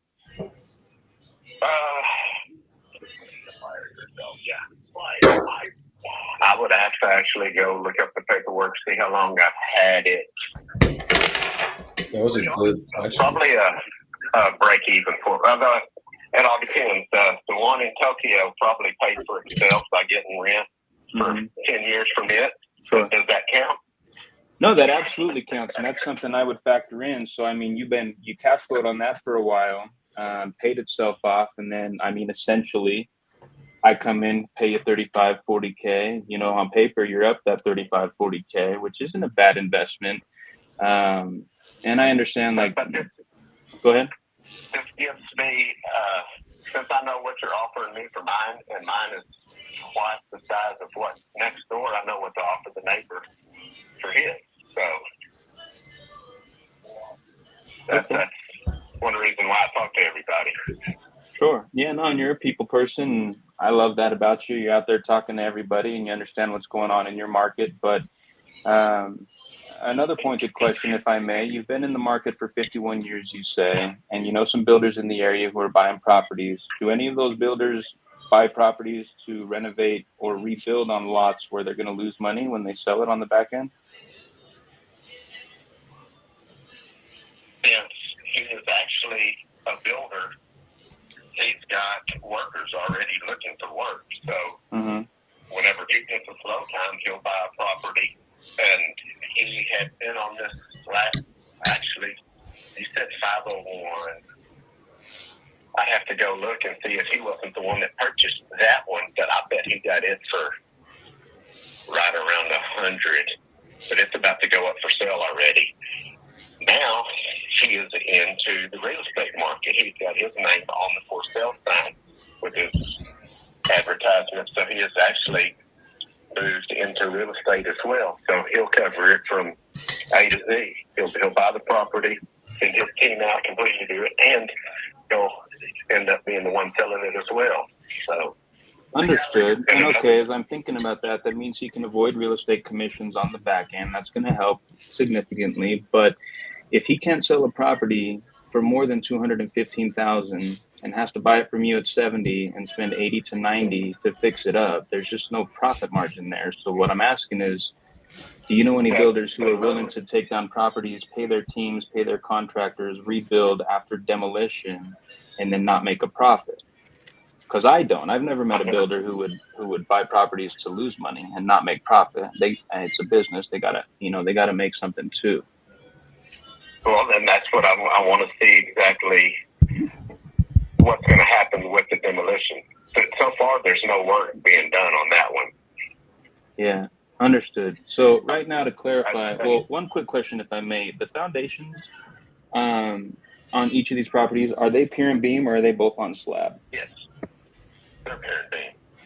Okay, so that's good to know because that does reduce the cost of fixing the foundation for sure significantly. The easiest way is to rip the floor up and jack up your main supports and outs from the inside.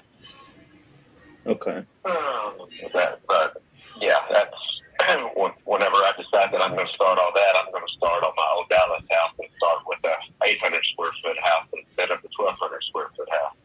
That's understandable. I've got 10 of them that are, 5 of them are probably just sitting. Okay, and these 2 are part of that 5. So what if we could come to a deal? I get you some cash in your pocket. You could roll that cash from these 2 sales into the other projects that you do want to work on. You make those nice and pretty. You sell those on the market, make a nice big chunk on top of what you got from me for these 2 properties that are just kind of sitting there being used as storage right now. That's the hard part that makes me not understandable even to myself sometimes. Is why do I want to pay somebody else to do the work that I can do myself? Well, let me ask you, do you have the resources and the time and the ability to do the work that is needed on these 2 properties that we're discussing? The problem is the time. Sure. But I've already spread myself so short on that part of it. So I hear you. That's why they're sitting. And then I look at the price of what somebody else wants to go do it, and I'm going, it doesn't take that long. Why are they getting so much money? And I'm out mowing grass for half that. Maybe I should end up switching professions. Yeah. Now, I understand exactly where you're coming from. Yeah, but that also leaves me going, damn, why did I pay that much for that?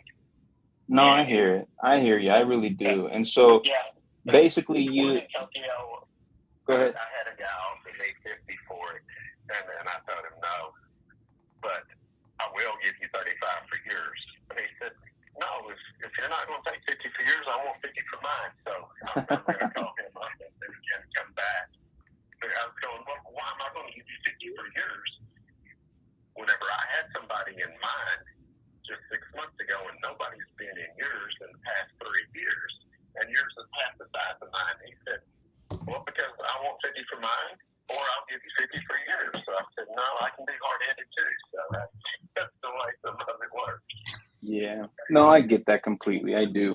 So I just want to establish this, if I may, and I'm being a little jovial when I say this, but basically what I'm saying and the numbers that I'm spitting at you are making sense to you just as much as they're making sense to me. So I'm not crazy. But you just don't feel good about selling these around 35, 40K because in your head, that's not enough of a return based on where you purchased when you acquired them. Am I kind of on the head with that? Yeah. For that much, what's the harm of me keeping it and giving the county? Well, what have you done to get a return on them? Sure. How much are you paying the county every year on these? That's what I go there and I argue every year, and I'm really not exactly sure on those 2, but the majority of them should be 1,000 or less. I know I've got 2 of them that are around 2,500, but those would probably be the first ones that I either decide to get rid of or move into. So it's just hard for me to go from living on 35 acres back to town again whenever I moved out of town to go out in the country. So, but the one of them that I am paying the $2,500 on, I'm getting the $1,300 a month rent on. So it'll pay for itself. It's just going to take 15 years. Sure. No, I get it. So, all right. Well, I'm over here. I'm an investor. I like to try to get creative, to try to make things work. I feel like you and I could do some business together here, but if I could make it work at 70 for you, Michael, I'd love to. And honestly, at first glance, I thought I could, but the foundation is what's really hanging me up. So if you're just completely unwilling to budge off that 70,000, I respect it, and I won't try to beat you up anymore on it. If you could somehow wrap your head around my range, or if you could even get closer to my range and we could just discuss and work something out here, I feel like I could take care of you, give you some money to work on the other properties that you want to work on, allow you to kind of cash out and make some good profit on the flip on those after you repair them and put them on the market. But, at the end of the day, It's your prerogative, and I respect it. So I'm here ready to work with you if you're ready to work with me, sir. Yes, sir. I completely understand. And whenever you end up, if you pull up the CAD and then you go to images on where it is a corner lot just right on the edge of town going, man, that's a perfect place for the tobacco and beer drive-through. We ain't had one of those in years. All these old people having to get out of their cars to go into the liquor stores. That's another reason why I'm going. 701's in a good place, and until the city decides to fill out, or the county decides to fill out all the paperwork on, is it 807 Spruce, or at the very corner of Spruce, it'll be a good one. Obviously, I mow vacant lots for the city as well, so that's where I know where the rundown houses are that people aren't paying their taxes on. Going, when's it coming up for sale? So that's just part of keeping my head spinning. But enjoy talking with you, and it's time for me to get to work. So thank you, sir. You have a good day. All righty, sir. You do the same. It's been a pleasure, Michael. You take care. All right. Yeah, so I was interested in purchasing Joy's property, and basically the biggest issue going on with it is just kind of the debt that's still owed with it. And the way that I'm analyzing the deal and looking at everything, the only way to really get a deal like this done, and even if like I'm an investor, I have creative ways of doing stuff. Like I could basically figure out any way to do a deal, if that makes sense. Okay. Perfect. And the way to do this, the only way is straight up a short sale. So I know that she owes you, I forget the exact amount that she was giving me, but I know it's well over 100 grand. And if you were willing to work something out with us, then I could help her get the house sold, and then we could actually get this done for her. Because it's like, it's either we do that or we have to go deal with the bank. And if we go deal with the bank and go through that process, it's going to take a lot more time, and that's if they even approve it. Okay. So let me. Yeah, I have a few questions. So Yes. A short sale means that you would pay her less than. So why a short sale, and why not just buy it from her? Because you don't want to take a loan from the bank, or? So basically, there's about 350 grand of debt owed on the property, and in the condition that the property's in, it's worth way less than 350 grand that's owed. So like, even if so how is, so I have, I guess, a first mortgage on the house, if I understand correctly, and then they also have a loan with a bank, or what do they? Yes, she has a HELOC on the house that was taken out a couple years ago. That's with the bank, and now I don't know if you know what's going on with her health wise, but unfortunately, she's not doing too great, and she kind of just has to sell it, and she's trying to go to Tennessee right now, and that's basically like the situation we're in. So it's either, if you were willing to work with us and we gave you like a lump sum payment, it would have to obviously be less than what's owed. Then we could close out the other mortgage on the bank without negotiating with them. Because basically, if we negotiate with them, we're going to have to list it. They're going to have to get an appraisal done on the property. Once the appraisal is done, we're going to have to send them contracting bids, the whole nine. And sometimes they might not even approve it. So it's like, that's if the bank's even willing to do anything on this. Okay. Yeah. But okay. So from what but so it means that the bank will get all of their money back, and I wouldn't, right? That's the short story. That's the short story of it. If we did it the easiest way to get it done for Joy, 100%. The other way we could do it is I can negotiate with both. And that's just the thing, is if the bank's willing to take less, then we could do that. It could be up to a 6-month process with the bank, though. Okay. 350. So how much do you think the house is worth, more or less? If I'm being honest, it's probably somewhere between like 250 to 270 as is, because there are some rehabs that need to get done. It's mainly just cosmetic work. But every property listed in Port Charlotte, like there's like 20 listed for 345, fully fixed up, done to the nines. So like to get this property in that shape, geez, we'd probably have to spend like 80 grand of work just to do it. So I'm like trying to see if we could do something creative maybe to help Joy out figure it out. But it would be like I probably wouldn't even be the buyer for this. I would probably just help her find an end buyer. Like we'd probably have to work with agents if I'm being fully transparent to get this done. Okay. Yeah. Okay. I mean, give me a number. I'll hear numbers.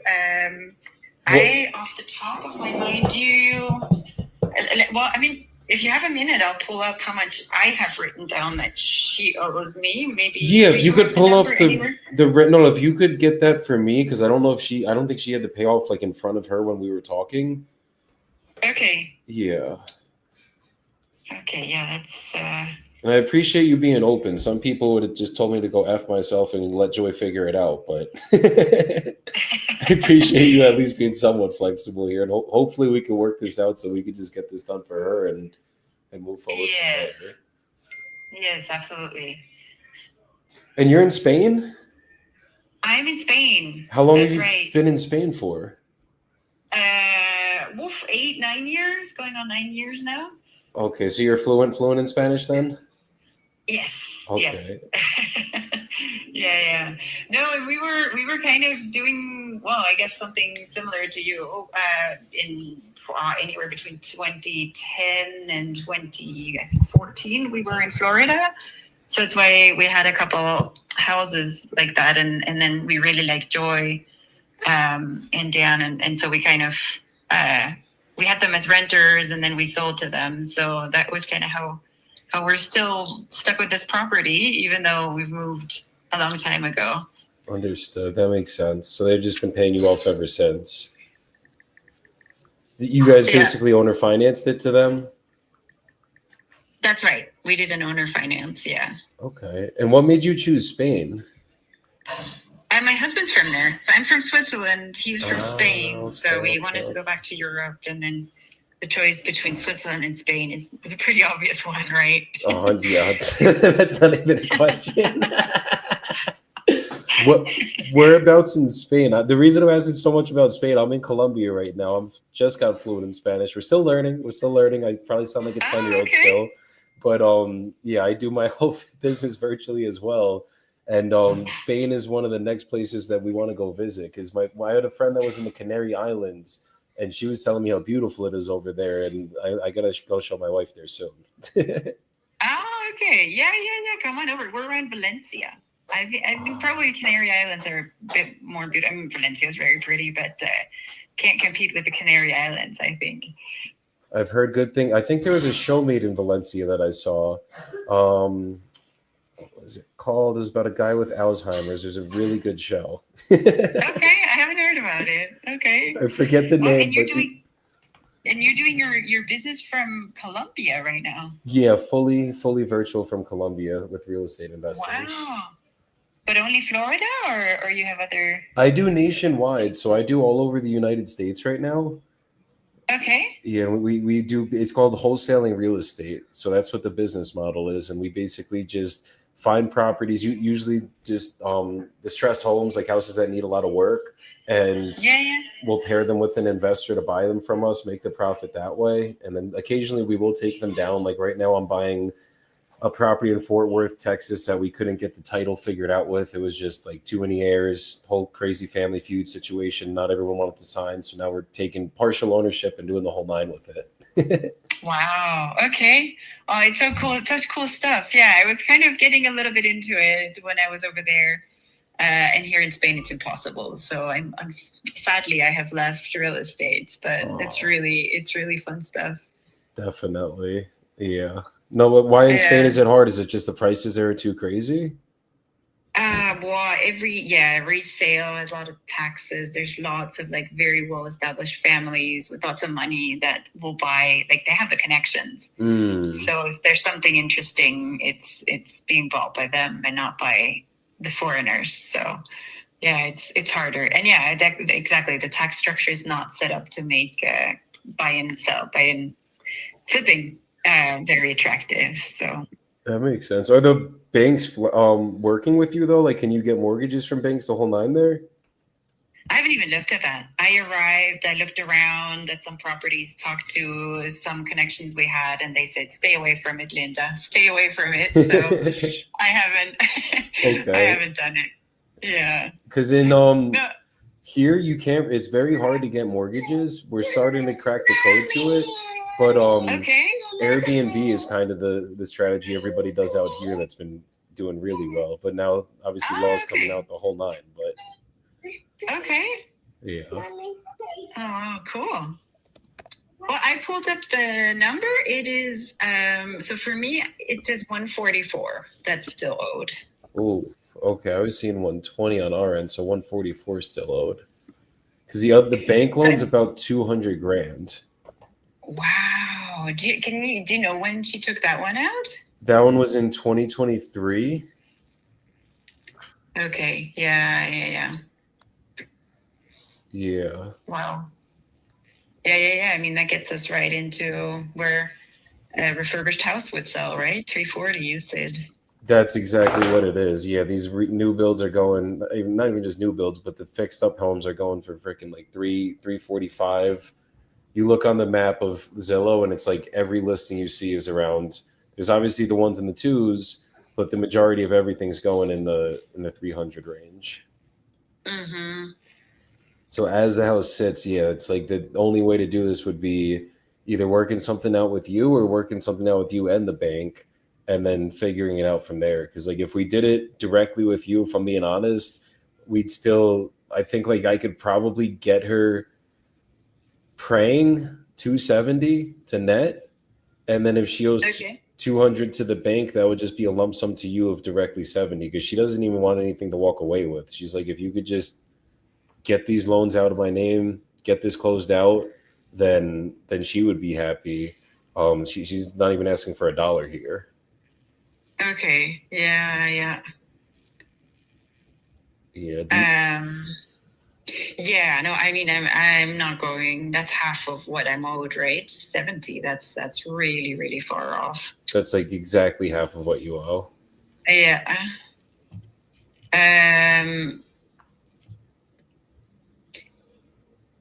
Yeah, and I mean, for me, honestly, waiting 6 more months to do the whole like listing and everything. Her husband's a contractor, right? So I mean, some of the fixing up they could do. Yeah, I just don't know if they're like what type of capacity they're in. Obviously, with her with the cancer right now. Right. Yeah. What do you think would like if we could work something out? Because I could try to see if we could get her more for the property. The way I'm going to do this is I'm going to straight up list this for her, and then we're going to try to find an end buyer to get this done. Okay. But like there's new builds right now. There's a 2025 build that's been listed at 279. It's been up like 71 days too in this neighborhood. So it's like, yeah. Not the best time to sell right now? No, the market in Florida has honestly completely slowed down. And the issue with this area is in Port Charlotte, literally all of the, everyone's been building. So like the majority of the homes selling are new built houses.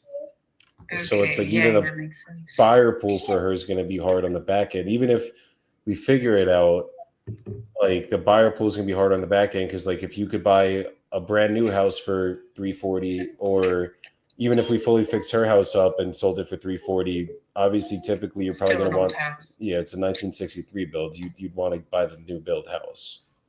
Yeah.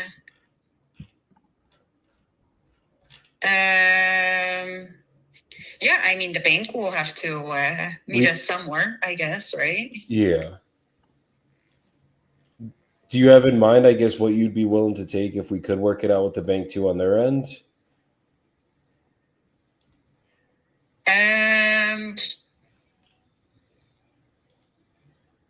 I mean, even going 20,000 down, because honestly, they haven't had the best payment record. So yeah, she was telling me.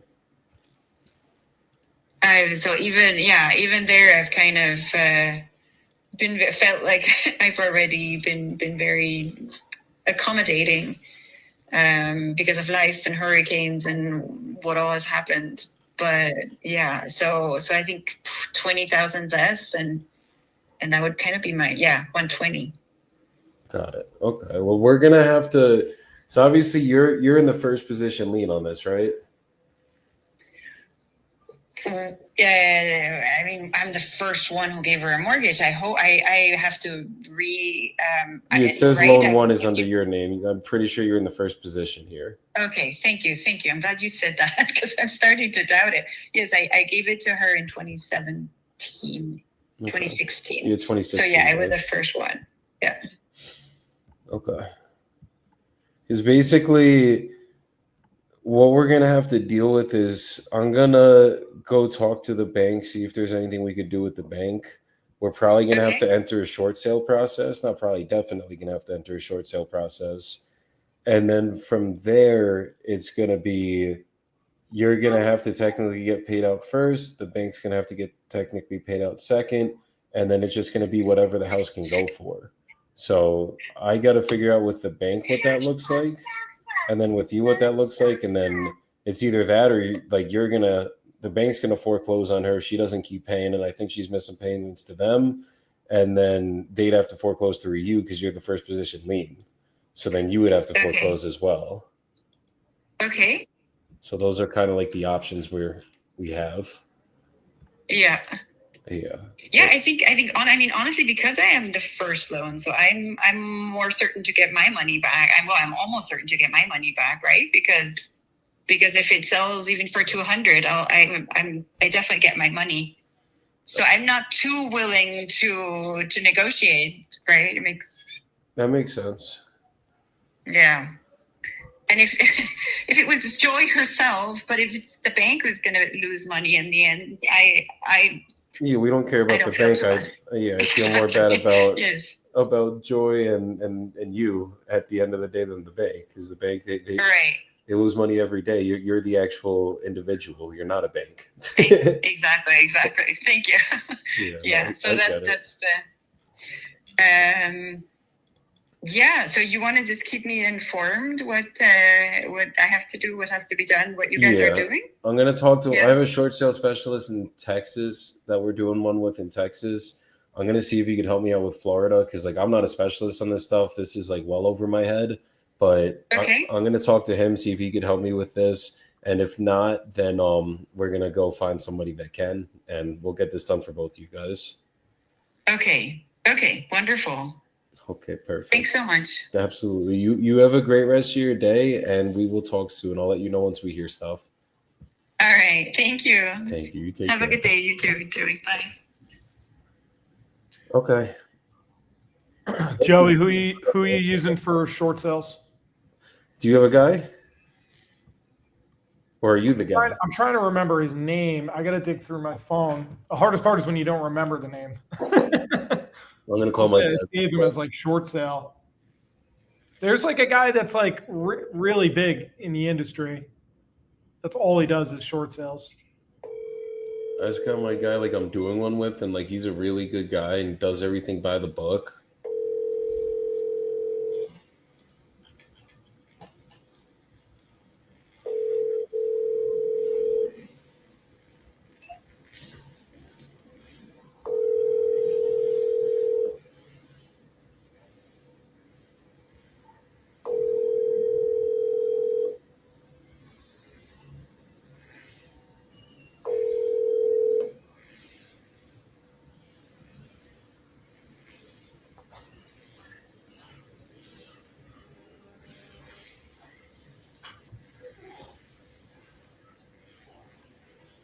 Okay.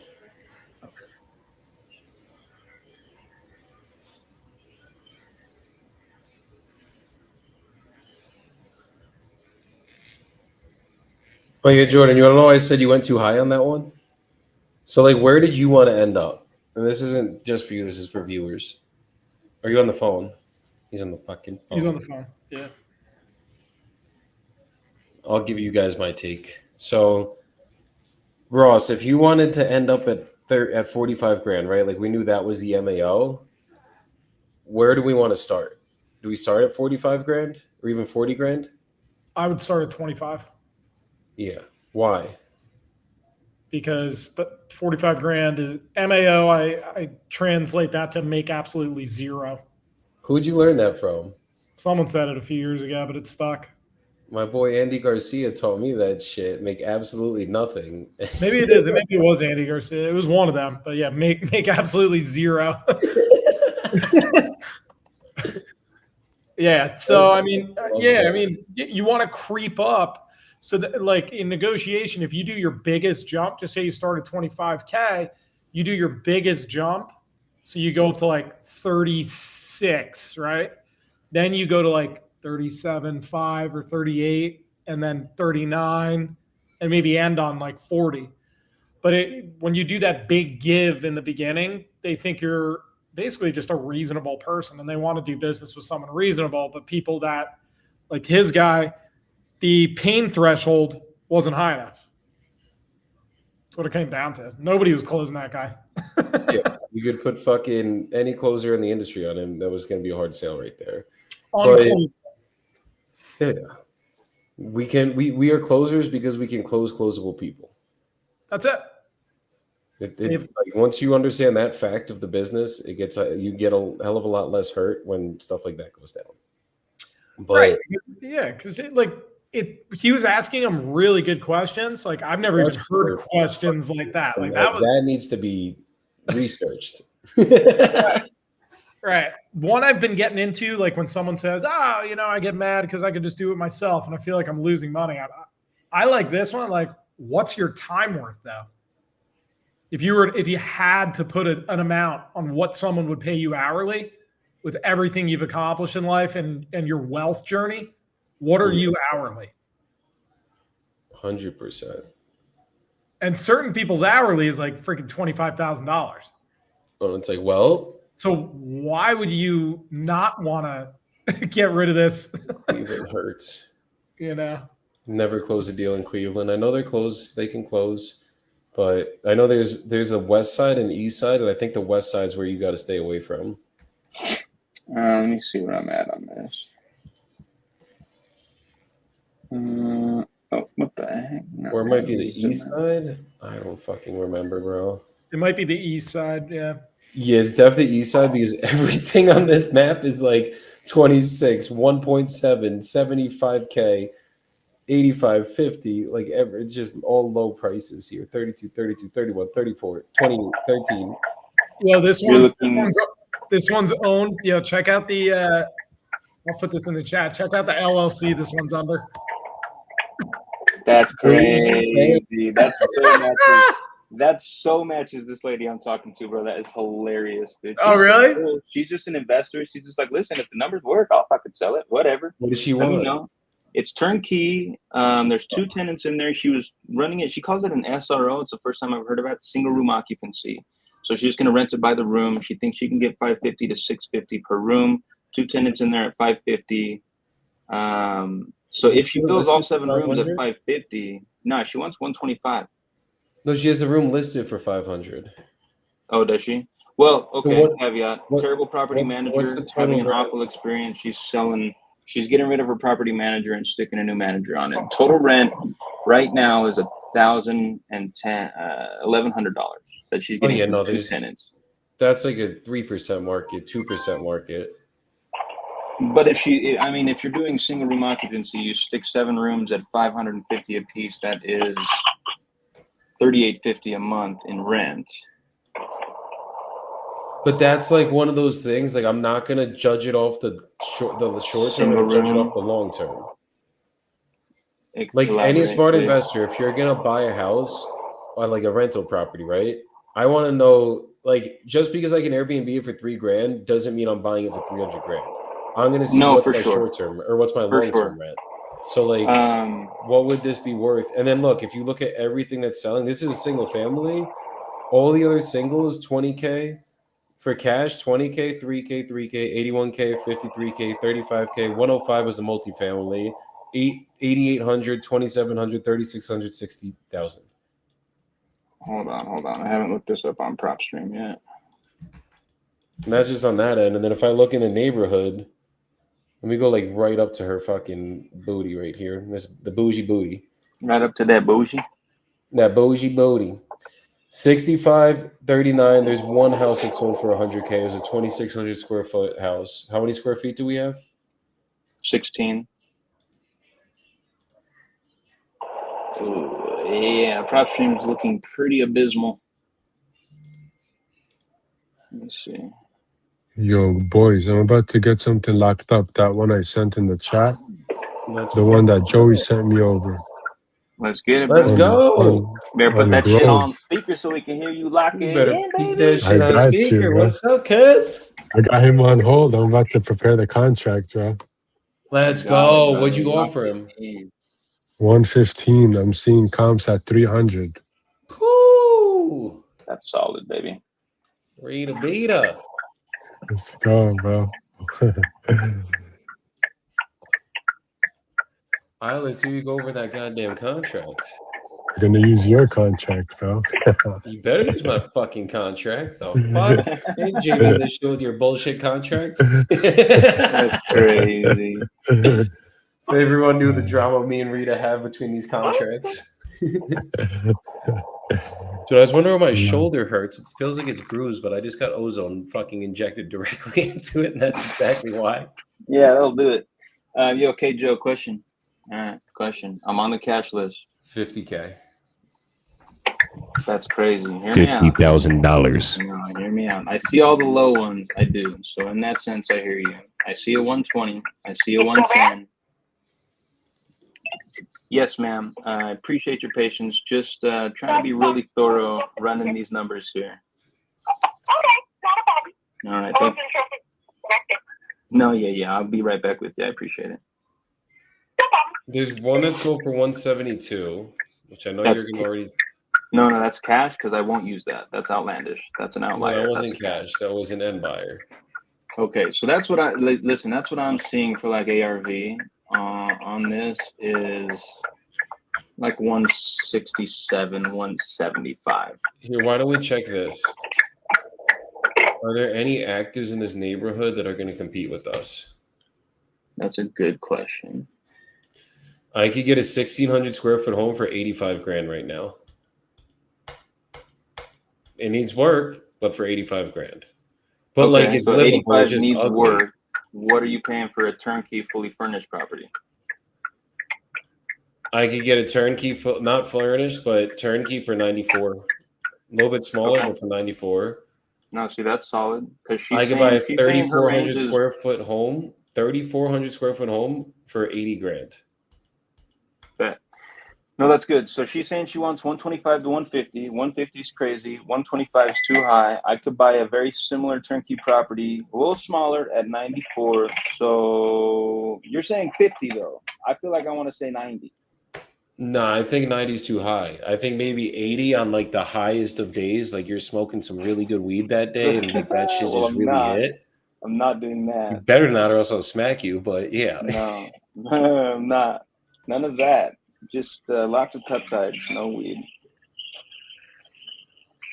All right, so I think start at 60, like me and Ross were just saying, and come up to 80.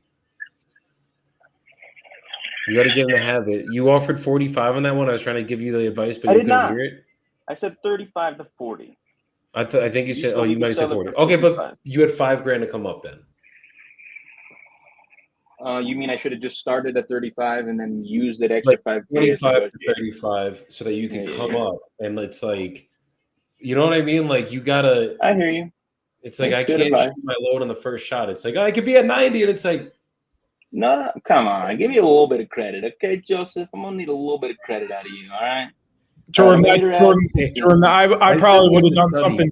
I probably would have done something similar because you fall in a trap sometimes when you are coming in like 50% or below what they're asking. So there is a little guilt attached because you're already like, I feel like a scumbag. But I get where you were going. Listen, Ross, thanks for being the reasonable friend in this group here. You know, I appreciate that. All right, I'm gonna make this offer. But that's the softness. All right, Joe. Okay, Lita, thank you so much for holding it for me, ma'am. You're still there with me? Yeah. Fucking Utah Okay, boys. I really appreciate the patience. But hang on just a second. I'm at the bank right now, so hang on. Okay, no worries. Guys, you can hang on for me. Mhm.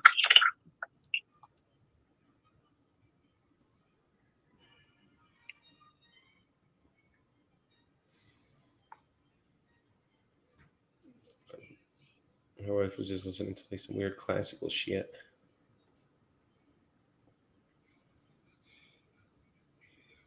She's gonna want to fight. You'd have to put the hands up. Oh, why is my phone not charging this whole time? Wait. Put Rita on. Rita, unmute. Yeah, I was gonna say, Rita, unmute if you're.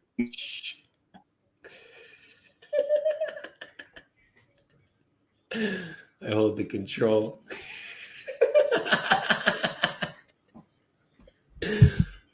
Rita, unmute.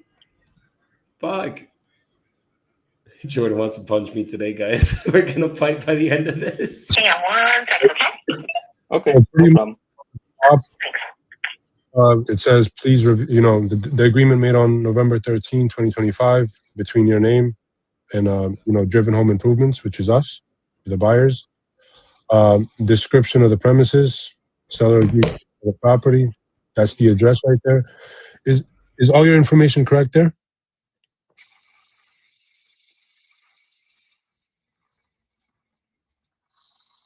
Glenn, you hear me? Yeah, I hear you. I'm not sure that the legal description is because I don't have a copy of it, but the address and everything appears to be right. We pulled the legal description off the tax records. Yeah, I got the legal description off the tax records, so that's 100% accurate. And then, purchase price is the $115,000 that we agreed on. Closing costs, title fees, transfer taxes, and all other title costs to be paid in full by the buyer. Seller is responsible for paying, all property taxes up until close of escrow, and seller shall be reimbursed at close of escrow by the title company for any prorated taxes. Any liens, unpaid utility bills, encumbrances, or mortgages owed will be closed and paid in full by the seller. So pretty much anything that you owe, will be taken out of the proceeds at the closing table, and whatever's left will be paid over to you. That's fine. Perfect. So I have seller and buyer will set closing to be soon as practical. That's the goal, but no later than 45 business days from fully executed contract. And then we have property sold in as is condition. And then closing to be held at the TBT. So pretty much title company, we're going to have that determined in the next few days. My transaction coordinator, Priska or Brenda, will be reaching out to you, and she'll give you all the information as far as the title company will be going with. Okay, well, you're 6. Yeah. Part 3 says this contract is contingent.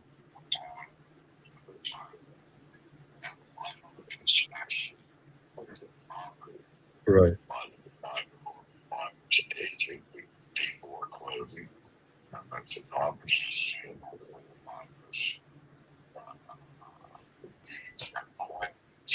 The buyer has the right to margin contract. We are Sell my house.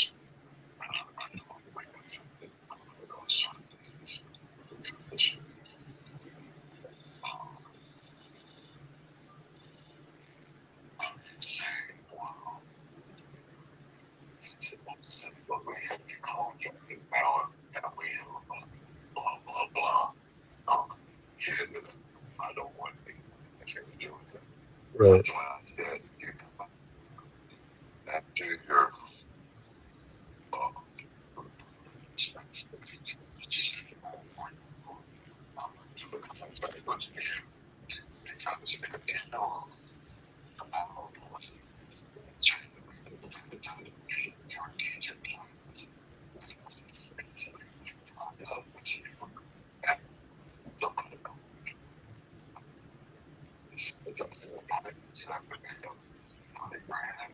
Right. Yeah. Yeah. No, I understand what you're saying, Glenn. So, like I said initially, once we get this on paper, we usually send our financial partners out there just to inspect the property, make sure it's everything you told us.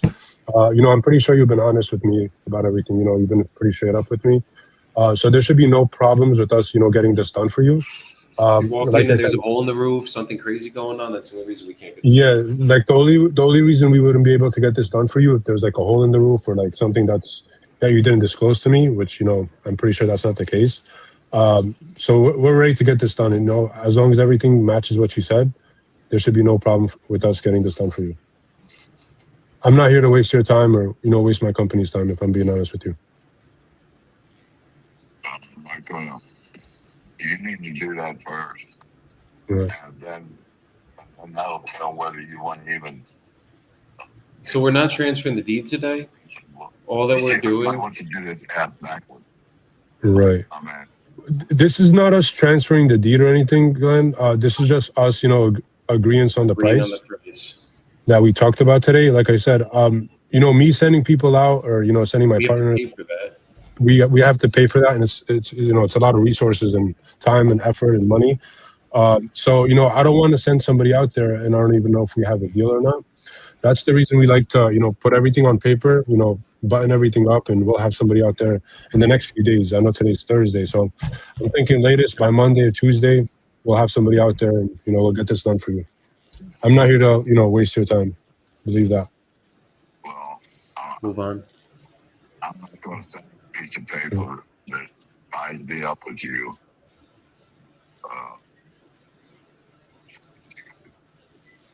Tell him if we can't get this done we're gonna know once we get the pictures where we stand. If everything looks good after the pictures from there, then we're gonna send our partners out there. We're not here to tie you up. If we can't get this done, we're gonna cancel well before the 45 days. Look at it, and I'm sending a piece of paper that says you're.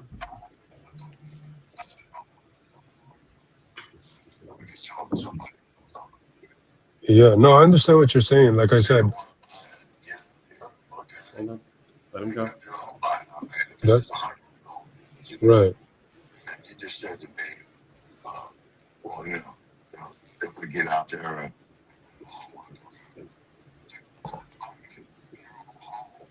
Right.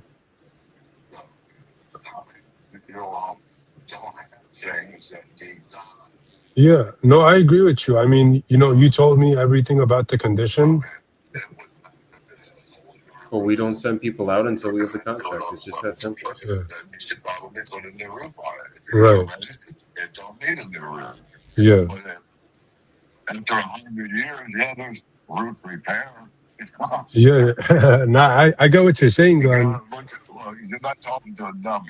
I don't want to fucking go round and round with you. Yeah. No. If you come and look at it, you spend the money and the resources and the gas to come in here and spend the time. Just tell them we're not coming to look at it until we have an agreement in place. That's just how we work. Yeah.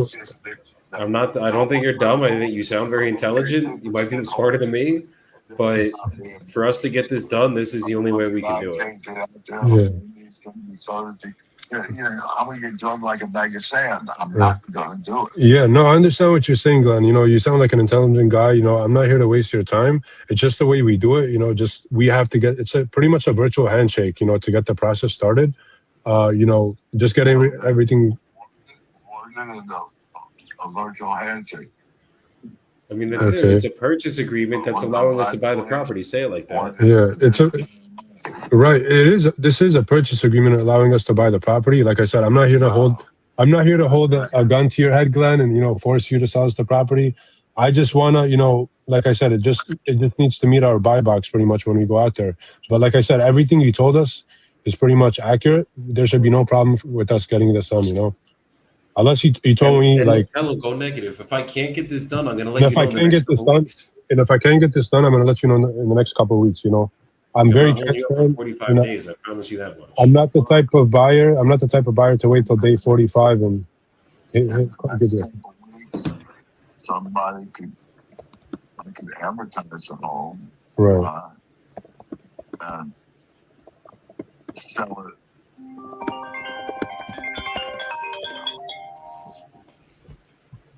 Right. Like I said, Glenn, it's not going to take us a couple of weeks. It's going to take us a couple of days to go out there. Like I said, if we get this buttoned up today, we'll have somebody out there next week. Once we confirm the condition, we're going to give you a heads up or a green light or a stop sign. So, like I'm ready to get this done, Glenn. I'm ready to put this. Sign the paper. All I need you to do is sign this, and we can get this started. Open up title, get everything started. I'm not going to sign out there. Okay, I see. So, yeah, he hung up. So let me call this guy again. Call him back. Was he giving you any of these objections before? Nah, bro. He was a nice guy. Like we got on rapport. He was sick. He has long COVID. That's the reason he's selling. Yeah, So go back into that. Be like, dude, I know you want to get this done, but I'm not trying. Did I just ask him? Did I do anything to make you feel like I'm not trustworthy? Like, did I like label it a little bit? Okay. Hey, Glenn, I think we got disconnected. Did I do anything to rub you the wrong way or anything? I mean, I just want to help you out here. Okay. I mean, I'm not going to go around with you, dude. Yeah. You want to do a serious buyer, spend your money, whatever it costs you. Okay, do you have pictures you can send me?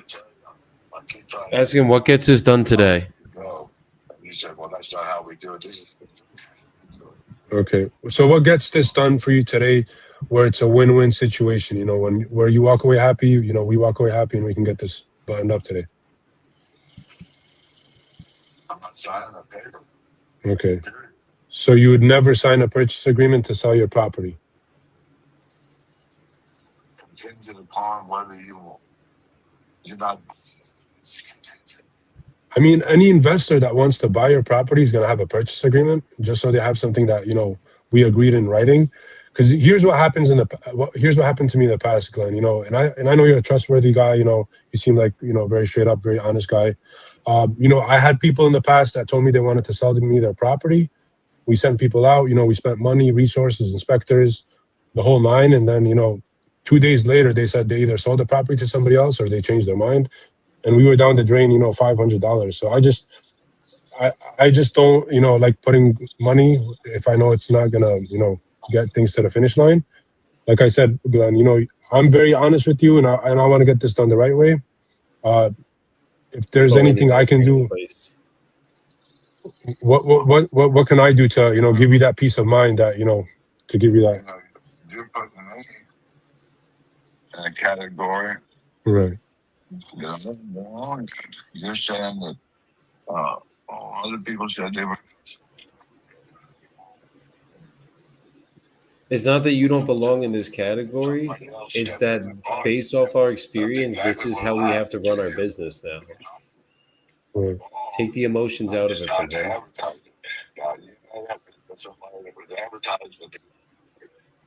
You repeat that? Just tell him, I'm not trying to put you in a category with the other people. It's just like the only way to get this done is we need the purchase agreement. Like, even if we go walk it, I could go walk it myself. I'm not a contractor. I got to pay my contractors to go there. Just tell them like that. It's contingent upon blah, blah, blah. Yeah. And 5 years old. Somebody else could call me because these fucking calls come all day long. Yeah. No. This is why, because we wind up in the same conversation of this bullshit contract. It's contingent upon blah, blah, blah. Yeah. You want Right. there's no contingency. You know what the fuck you're doing when you sign a piece of paper with me. Exactly. You're committed to me. Right. Well, 2 or 3 days later, you're going to let me know. No, I'm going to let you know in the next couple of weeks. Yeah. Remember the belief. Make them believe it from your voice, Rita. You got this shit. You got him on the line. He's still talking to you. All that said, it's been the last time. Time. Yeah. Not contingent. You know what I'm saying? No, I got you, Glenn. I mean, here's what we can. Can't do it that way. Right. I didn't call you begging me to buy this out. You know what I mean? Yeah. No, I hear you, Glenn. Like I said, I want to help you out. I don't want you to keep dealing with this house, and I want you to move on with your life. I know you want to go fishing. I know you want to, move on with your life too. So that's the reason I'm trying to make it a win-win. Wherever I can do to give you that peace of mind, to get this buttoned up. Like I said, I just want you to, we're bending with you. I'm coming up on my price. I know, I was a little on the lower end, and then I came up a little bit. So I'm just trying to make it a win-win. Where we can both walk away happy. I know, but you're going around in circles. Okay, at 115.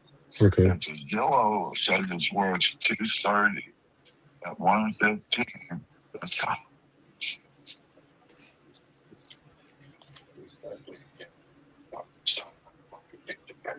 Right.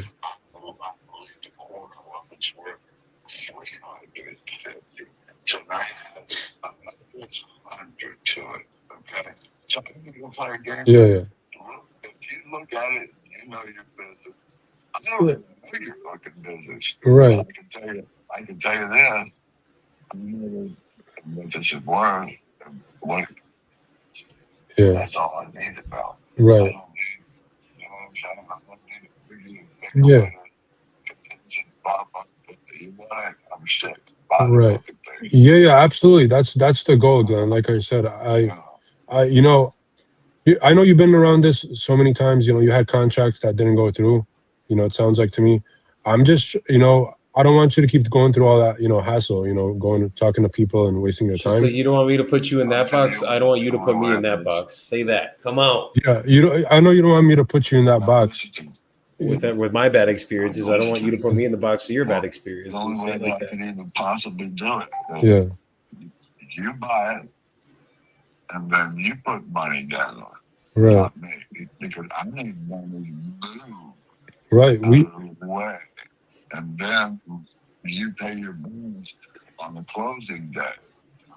Yeah. No, like I said, Glenn, once everything checks out, we have no problem, getting everything done. As long as the title comes back clear, we'll get this done for you. We're just, we're ready to get this done, Glenn. And I just want you to believe in me, like I'm believing in you. We can tie this up today and get this done and start the process. I really want to help you out here. And I'm really here to just make it a win-win, whatever I can do.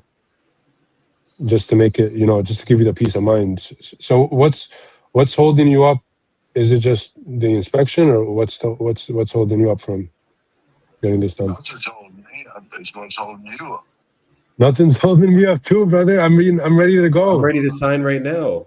Tell him I'm ready to sign right now. I'm ready to, Glenn. I'm ready to sign right now, brother.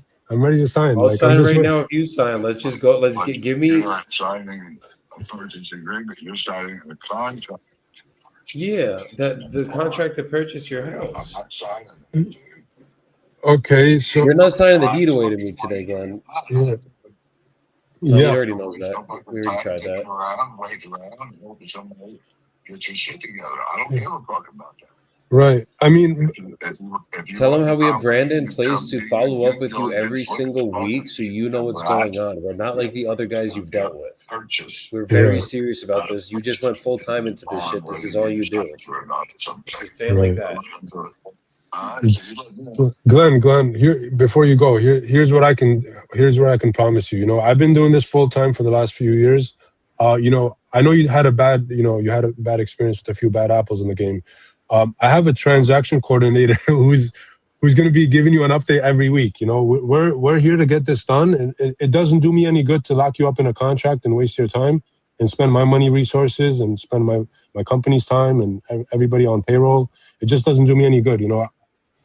I don't make any money for holding you up in a contract. So at the end of the day, I'm going to keep you updated with whatever is going on with the property, and I'm going to make sure the communication's clear. So there's no hiccups or there's nothing that you're unaware of or we're not running uncertain away from about. Yeah, that's not the case. We're not running away here. Glenn, I really want to get this done for you, brother. Like I can promise you that I'm going to get it done if everything you told us matches. As long as there's no hole in the roof, we're good to go on this. I promise you. So if you want to just initial and get everything buttoned up, and we can open up title tomorrow and get this started for you.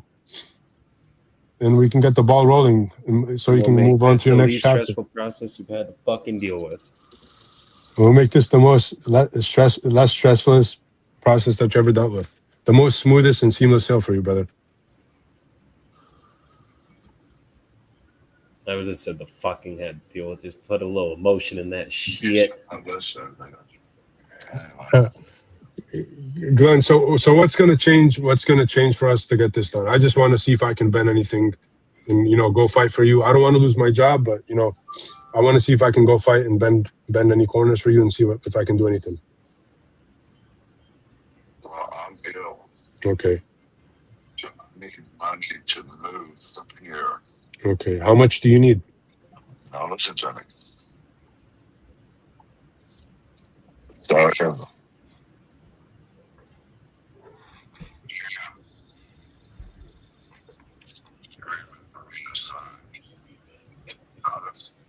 Purchase contingent upon all of you.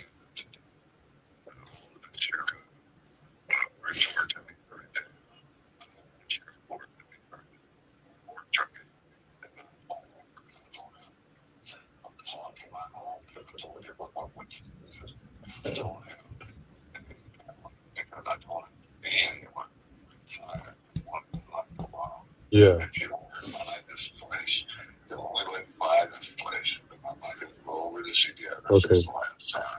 If you look at if you can bend anything, this is how he has to bend. Okay. The largest expense would be decide to say that I'm taking it out of the way.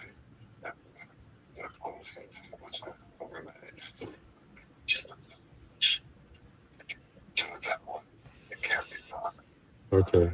I hear you. Well, Glenn, how much are you looking to get up front?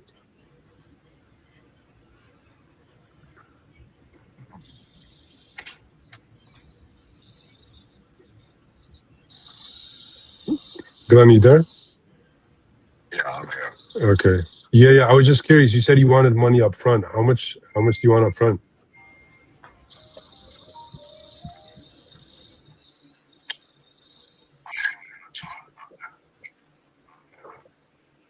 Trying to sell the place. Like I said, there's Right. all brought up in this long telephone conversation. I see. When I'm sick. Oh. I'm sick. I'm sick. It's not because I'm telling you. Yeah. I'm sitting here fucking sick having to deal with you.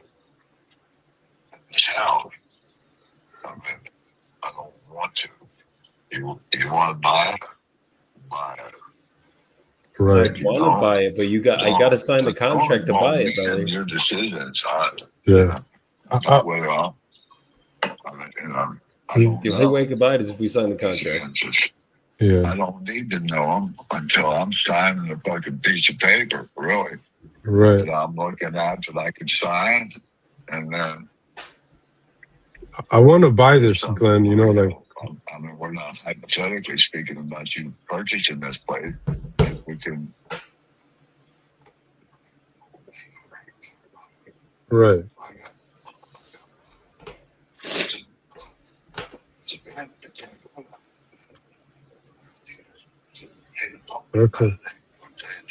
Okay. I understand. I mean, Glenn, I just don't want you going through around the same circle because if I'm being honest with you, any investor that wants to buy this is going to have an inspection period just so they can protect themselves. There's no investor that's going to come out with a brief of, money, a briefcase of money and just, bring the money to the table and just close on it. If I'm being honest, I want to get this done as soon as possible and help you out. Protect your investors.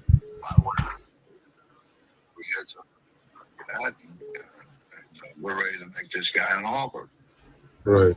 I mean, that's what I want to do.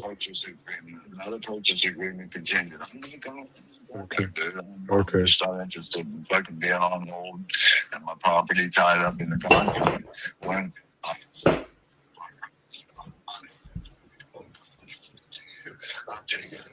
Yeah, this is he's like tap out. A hole in the driveway or a hole in the yard. Yeah. Come out and look. I hear you, Glenn. Let me ask you this, brother. Yeah, in all honesty, let me ask you this, Glenn. In all honesty, how many contracts did you have on this? You know, I'm just trying to figure out what's going wrong here, so I can be the problem solver and help you out today. I mean, what? How many contracts did you have on this previously?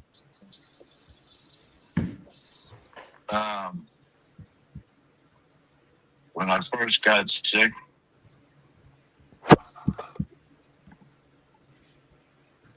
I talked to a guy and he sent me paperwork.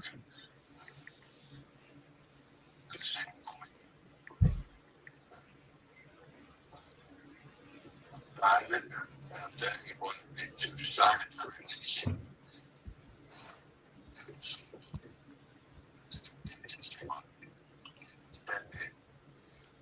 I said, I'll sign that paper if you commit to me what you want. Give me some honest money. Bullshit.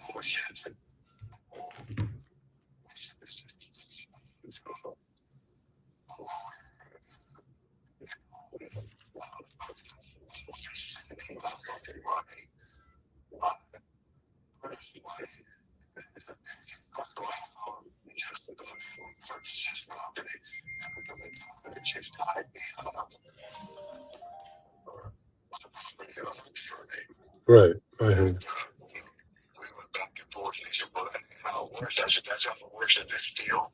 We're not going to get a deal. Okay. You're never going to buy this house from me. Fuck you. Okay. I got you, good. Well, let me ask you. It was only like $500, you know what I mean? Yeah. So I'm like, really? You're going to blow your deal over $500? You're fucking stupid.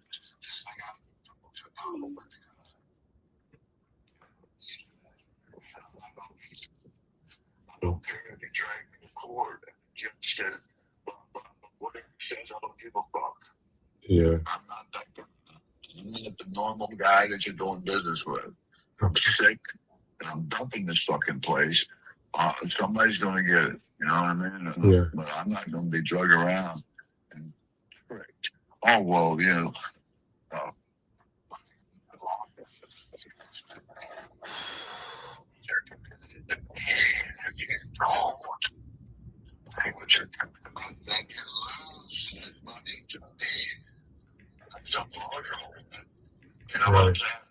No, I hear you.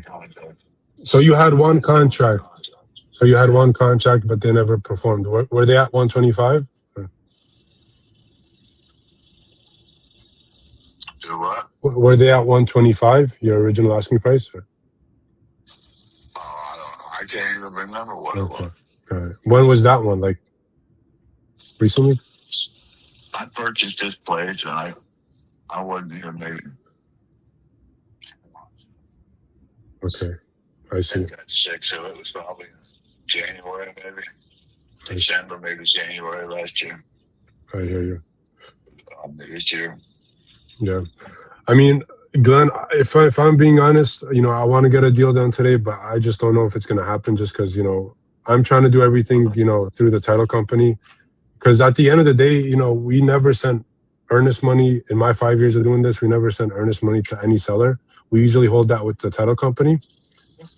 And, you know, just to make sure everything goes good with the inspection. You know, I'm not here to screw you over. Like I said, I'm here to get this done the right way. But at the same time, you know, we just have to protect ourselves. Let me be the last one you ever have to deal with on this property. I've been a buyer before. Correct. I mean, I've never. Yeah, let me be the last one you ever speak to. We can on this property. On this property, not in general. God damn. Yeah, that sounded pretty morbid. Right. Let me be the last one that ties this property up. Full-time living. Close on this. 5 properties all over the country. I'm ready to get this done for you. It just has to be done the right way, just to, you know, protect ourselves, protect you, make sure the title's clear. We have no problem with, you know, earnest money or anything like that. It's just everything needs to go through a title company just so they facilitate the transaction, make sure everything is smooth.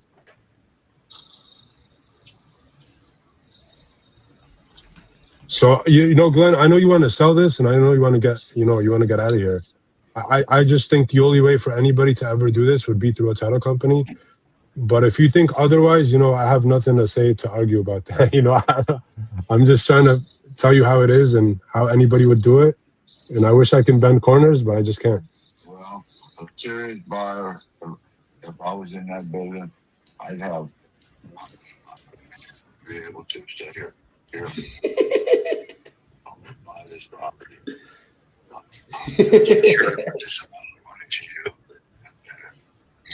Dude, look, I know you've been through this 1,000 times, dude. Just sign the fucking contract.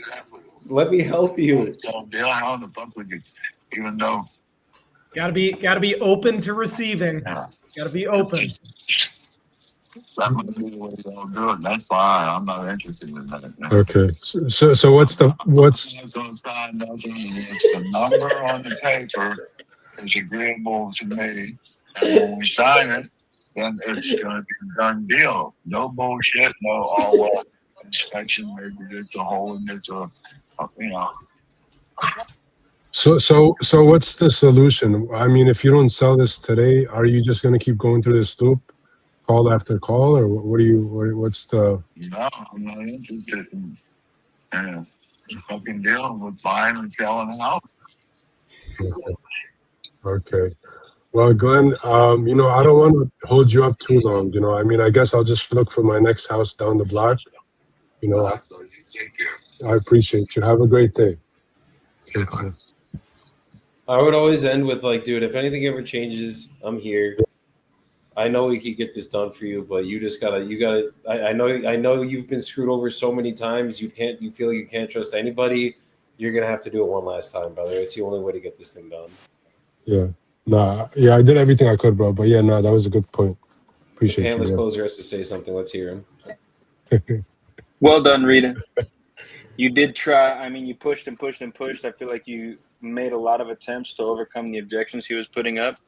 Oftentimes it's going to work. Sometimes people are just unreasonable, bro. And like you did what you were supposed to do. He is, and he's burned and he's torched. And arguably that's one of the hardest objections for people who are wholesaling the right way to overcome is like, listen, I've signed 3 contracts in the last 6 months and everybody fucked me. I don't want to sign your contract. It's like, listen, bro, I get it.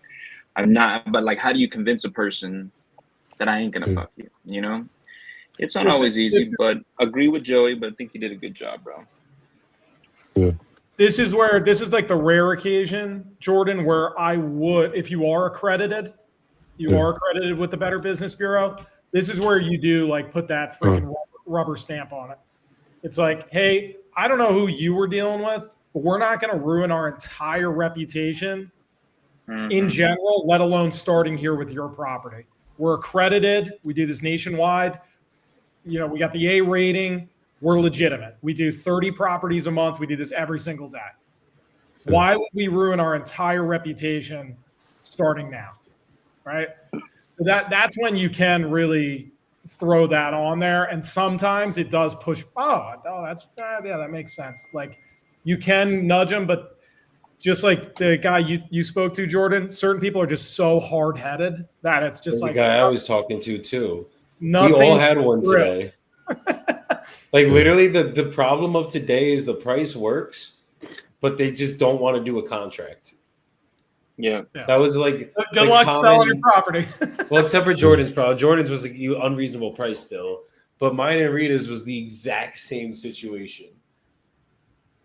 I think you handled it pretty good, Rita. I think the only critique I could say is sometimes you say like canned things, like I just want to make this a win-win for us. Try to like just be you. You don't when me and you talk and we're just talking like boys. You're not like Joey. I want this to be a win-win for us, right? Like you take the business hat off and just put on the you hat, and that's going to make the biggest difference. Okay. Yeah, like sometimes when you talk to people, like especially if they're that stubborn, I'm just like, come on, come on, laugh. Let's just get this done. What are we doing here, right? Put your personality in it. Yeah, like just throw what are we doing here? Like, let's just do this. Let's do the thing. Let's get it done. You want this. We're looking for our next property. We agreed on price. What are we doing here? Right? They need Yeah. to call him back and say, "Hey, listen, bro, what are we doing here? Just sign the contract, Yeah. bro." And sometimes people need that, like, like that fun I call friend that tomorrow. answers, the fun friend that enters the room when like a couple people are arguing, and they're like, "What are you doing? What are you doing here?" Right? Sometimes you got to throw that shit out there, and it brings everybody's. Joey's laughing, but it brings everybody's spirits up when they're kind of at a low energy, right? Yeah. Humor sometimes. Yeah, bring in some humor. Like what are we doing? Like, just wasting time. Let's do the thing. There are ways to get like right past the edge, but I think the people we had on the phone today, dude, it's just like you're just dealing with someone with really thick skull. Right. There, boo boo. But all things considered, well done, Rita. Out here 100%. Appreciate it. on the live, doing the damn thing. Showing us how it's done. Yes, sir. The only one who sent a contract out today, so we got to catch up. Hey, check the chat that's private, will you? Tell me why I can't do it. Wait, so this what? is the lady I spoke to. First property did not work, but she goes, "Let me give you 3 more." And I was like, "Okay." She's got DSCRs that suck or hard money loans that suck on all these. She's like, "Listen, give me 20K above what I owe, sold." Haven't looked at the other 2. This one, cash comp, I found one 148K MLS cash sale, right? She wants 130. I'm thinking 120. ARV looking like 210. This is one on Denison? Turnkey. Yeah, needs cosmetic upgrades, but no majors need attention. It just got appraised in 2023 at 140. She said she'll take 130. I want to hit her at 120, but I need you to tell me why I shouldn't. How many units? It is 3 units. It's a triplex. Wow, triplex? It's a 2-1, It's a a 2-1, triplex. and a 1-1. It's a triplex, y'all. So isn't it funny where you say triplets for kids? Yeah. Why do we say triplex? Isn't that weird? Because Should English be a is triplex. stupid.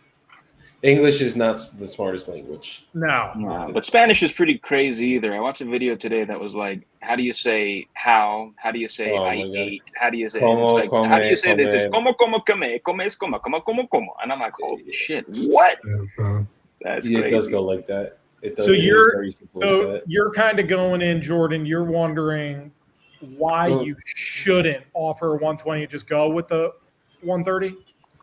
No, I'm thinking I'm gonna call her and hit her at 120. And I feel good in my comps, but I like having you guys here. I like doing this because I get to throw it at you, and you can tell me if I'm high. There's one listed for 135 that hasn't sold. That's been up for 152 days. Condition and size. Is it a triplex? Decent condition.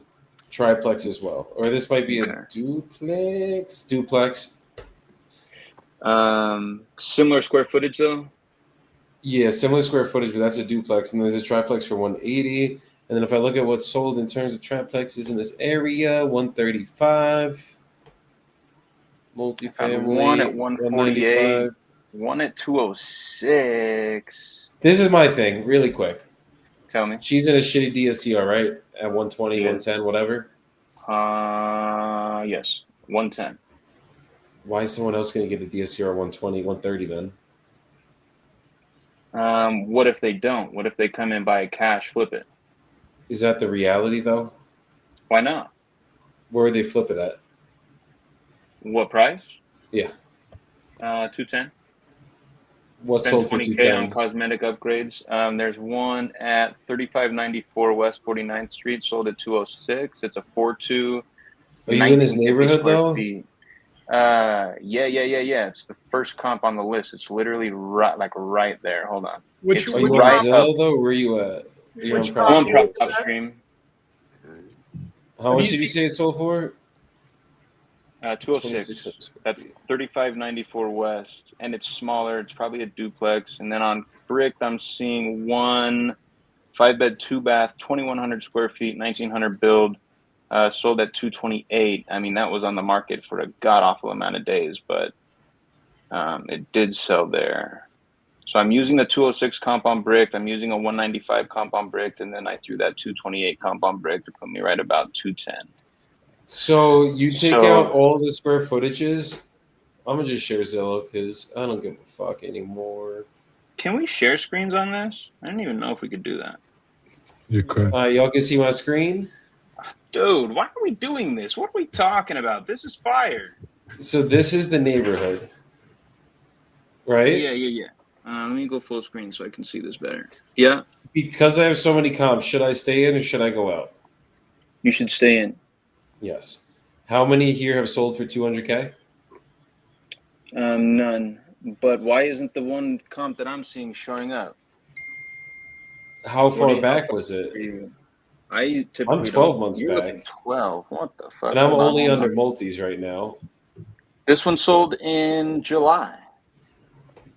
If I go And I'm houses only as looking well. at multis as well on PropStream, 3594 West 49th Street. Look, 49th Street is right there. West 49th, right here. Yeah, it is literally halfway up that street. Subject property is right at the beginning of 49th Street. Is it this one? No.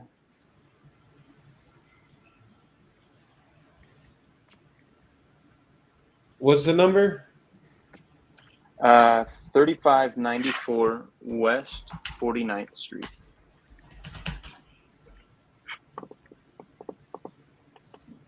$206.81. Now let's see this. Oh yeah. Because we're right here. No, we're literally right where 49th Street starts, south of where that is on the map. It's like we're right at Denison and West 49th.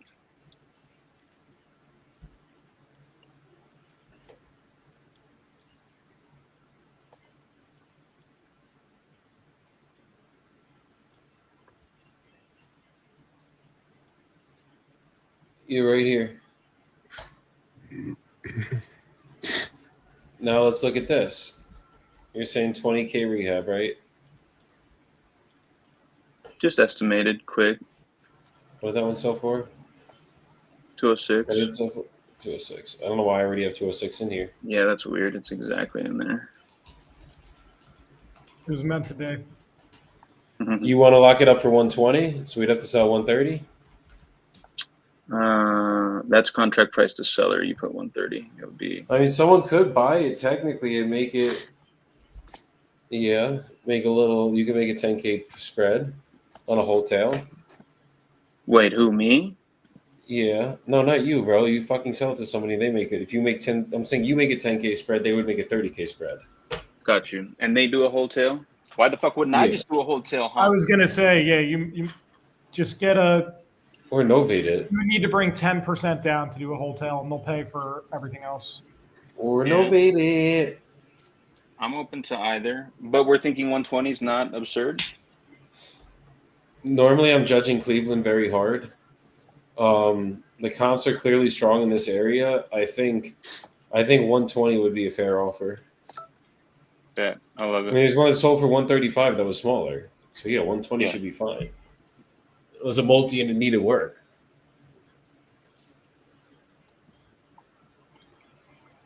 Start at 110. The sizzle on that. You won't start at 110.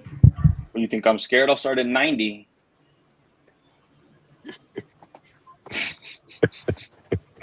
Nah, bro. Yeah, no, we'll hit her at 110. It's got it, bro. Yeah, that's fired up. I'm gonna check out our other two properties then. If that one's looking nice, it kind of scares me though. Cleveland's one of the markets I'm considering scooping up rentals in that are turnkey for Section 8, but it seems like she's getting into bad DSCRs over here.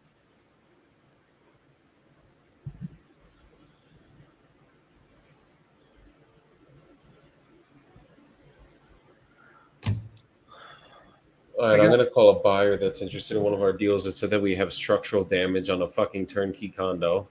On a condo, HOA? I mean, yeah, that's probably highly unlikely. Like, I'm pretty sure if there was, the HOA would handle it. Yeah, this lady's fucked on this property, bro. I just got a buyer offer in before for 145, all cash, close in 3 days. Like it's out of his bank account cash. Close in 3 days, pay all closing costs for that one I locked up at 111. gone, bro. 30, 33, 5 when it was all said and done. That could be a good assignment right there. That's fast. Accept it. What are we waiting for? Hell yeah. I'm waiting for a landlord that has a property 2 doors down to walk it. He's going to walk it momentarily. He might offer even more. Trying to get 40K on this. 40K would be nice. Your call has been forwarded to Do it. Jordan. ¿Qué pasó, amigo? Do it. Do what? You know. Make the offer? No, make the noise. Which noise? Oh, wait. That fucking noise. That wasn't me, bro. I think you got to start doing it on command, bro. Like, fuck. my kid back there. Hi, this guy didn't fucking answer. Let me text Pluto. Oh, Poha, it literally is. Was that one we just checked? East Cleveland, Denison. Yeah. That was East Cleveland, my brother. But I got 2 more from this lady. I'm about to underwrite them right now. I'll let you know. They're both multifamily as well. If they're not in East Cleveland, I'll send them to So you. East Cleveland is a shitty side then, I guess. I don't know. I don't remember. No, it's West Cleveland. Somebody wrote a fucking map for us once. Oh, word. I'm going to break the news to this lady that we're probably going to have to short Do sell the it. noise on a call, Jordan, is crazy. Listen, I'll do it next time I get a Hey, Joe, sorry about that. So I spoke with her. I mean, she'd be willing to work with us a little bit, but the reality of it is we're probably going to have to do a short sale process on this with the lender. The lender's a second position lien, not Joe or not I can't think of her name. Not Linda. So basically, like, she technically could get all of her loan, and then the lender has to take the haircut because the lender's on the second position. Like, you always have to pay the first position out first. Right. But was she willing to lower it down a little bit or no? Yeah, like maybe like 10 or 20 grand we could get her down, but not like. Is that what she's? I would need it 70 grand down to just do it straight with her. What'd she say now? Yeah, like I told her 70 and she was like, look, I mean, I just can't take that big of a haircut on this. Yeah. Yeah. So, do you guys do the short sale or do I need to do it? I have a specialist that I'm already called. He has one of his friends that I'm waiting to call me right now that does creative type of stuff in your area. So I'm going to get on a phone with them first. And then if they can't do it that way, I'm going back to my guy and we're short selling it. So you guys want it still, just so the short sale will stop the foreclosure. Yeah, if we go to the bank and initiate a short sale, absolutely. We literally had but there's no foreclosure date set yet, right? No, nothing. Yeah, so we're good then, regardless. But yes, we had one that we did have a foreclosure date set yet, and then we went to the bank, negotiated the short sale, and we're getting it. It's actually almost done through the process now of getting purchased. Is it hard to do? I've never done this before. So is a short sale, is it hard to do or no? It's not impossible to do because in your situation specifically, the house is not worth what the loan is due on it. So this is like a clear-cut short sale. You know what I mean? Like it's probably after even taking a deeper dive on it, I said 270, 280. It's probably worth like 200 to 230 because there's houses that are listed on the market for 250 that are brand new builds. Right.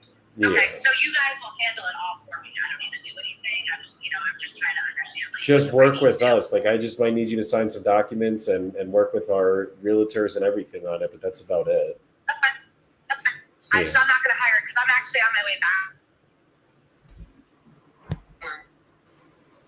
Wait, say that one more time. I'm sorry. I'm actually on my way back to Florida right now because I was in Tennessee. I'll be back in like 5 hours back to Fort Charlotte, and I was going to hire an attorney, but I won't do that if I'm going to work with you guys. And do you guys talk to the bank? I don't even need to talk to them. I have my specialist deal with the bank and the whole nine. Do they ever deny it, or they usually say yes? There's a possibility of them denying it, but the only reason they would deny it is if the house isn't worth that. Oh, okay. Yeah. So they'll send down their people and be like, yeah, it's not worth it. Yeah, we would do. It's not even their people. It usually has to be an independent appraiser. Like I'm not a short sale specialist. Like I usually bow out on these deals, but I'm going to probably refer it to my team, have them work it, and then let them handle the entire process for you. take? 3 to 6 months, depending on the deal. That's it? Okay. Yeah. All right, well, it's yours. I will stand still. And then I did ask my mortgage for the short sale package, but I go through ShorePoint.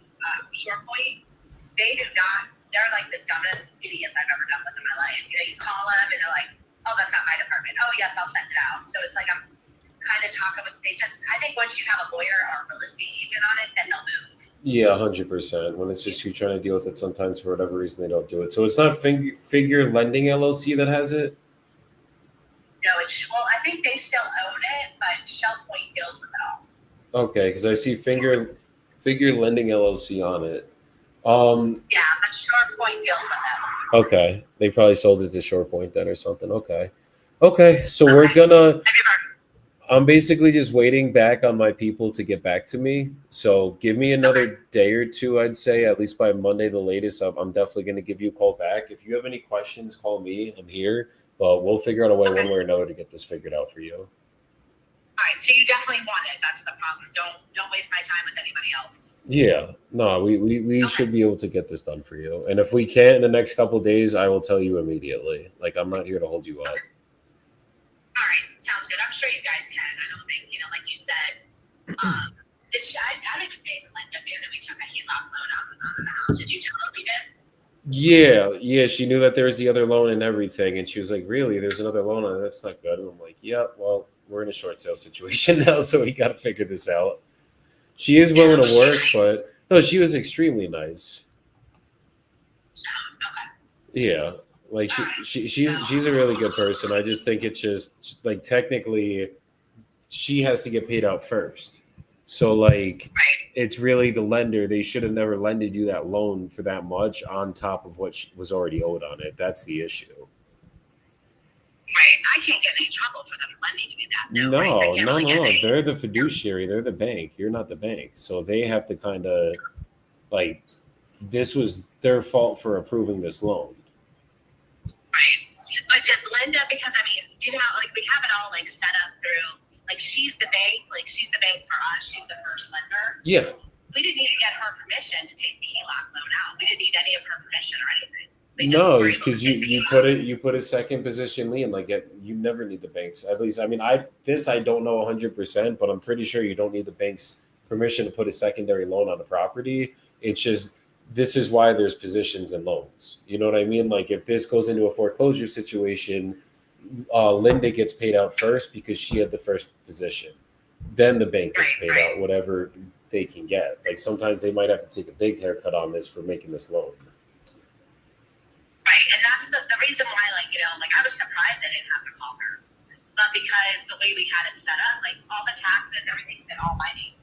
Got it. There's no Linda's the only thing that shows. Does Linda even show up on there or no? Yeah, no, she does, but she's just a lien holder. Yeah, so I'm allowed to take loans out on the house. Like if I wanted to, I probably could take another loan on it if I wanted. Stuff that I would.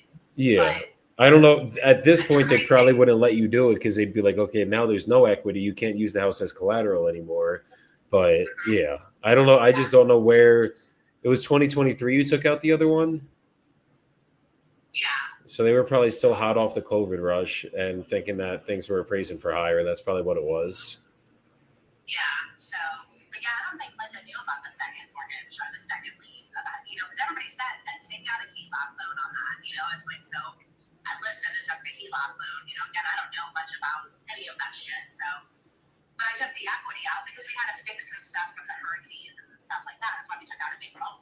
No, that makes sense. That makes complete sense. Yeah, no, you're good on your end. It's just figuring out how to get you out from under this now. Right. So, all right. Well, I'll be waiting on your phone call, and then I appreciate you so much. Absolutely. I'll let you know once I get more news, and I will keep you posted. All right. Thank you so much. Absolutely. Thanks, Troy. You take care. Bye-bye. Bye. Reed is back. All right, let's do a little soapbox, boys.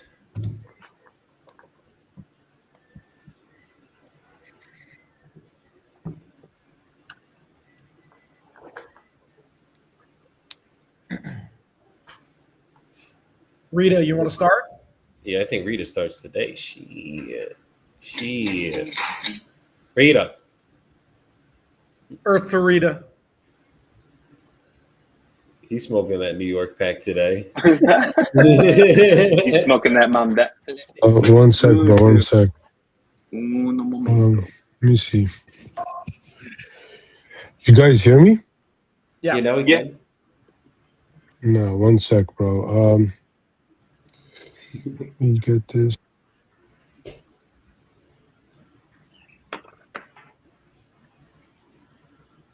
Gone. He said, "Nah, no soapbox." Exit stage left. Now, fuck this. What's the thing in the plays where they have like the hook? They just yank you out. He got the hook, guys. Usually we try to give it to Jordan, but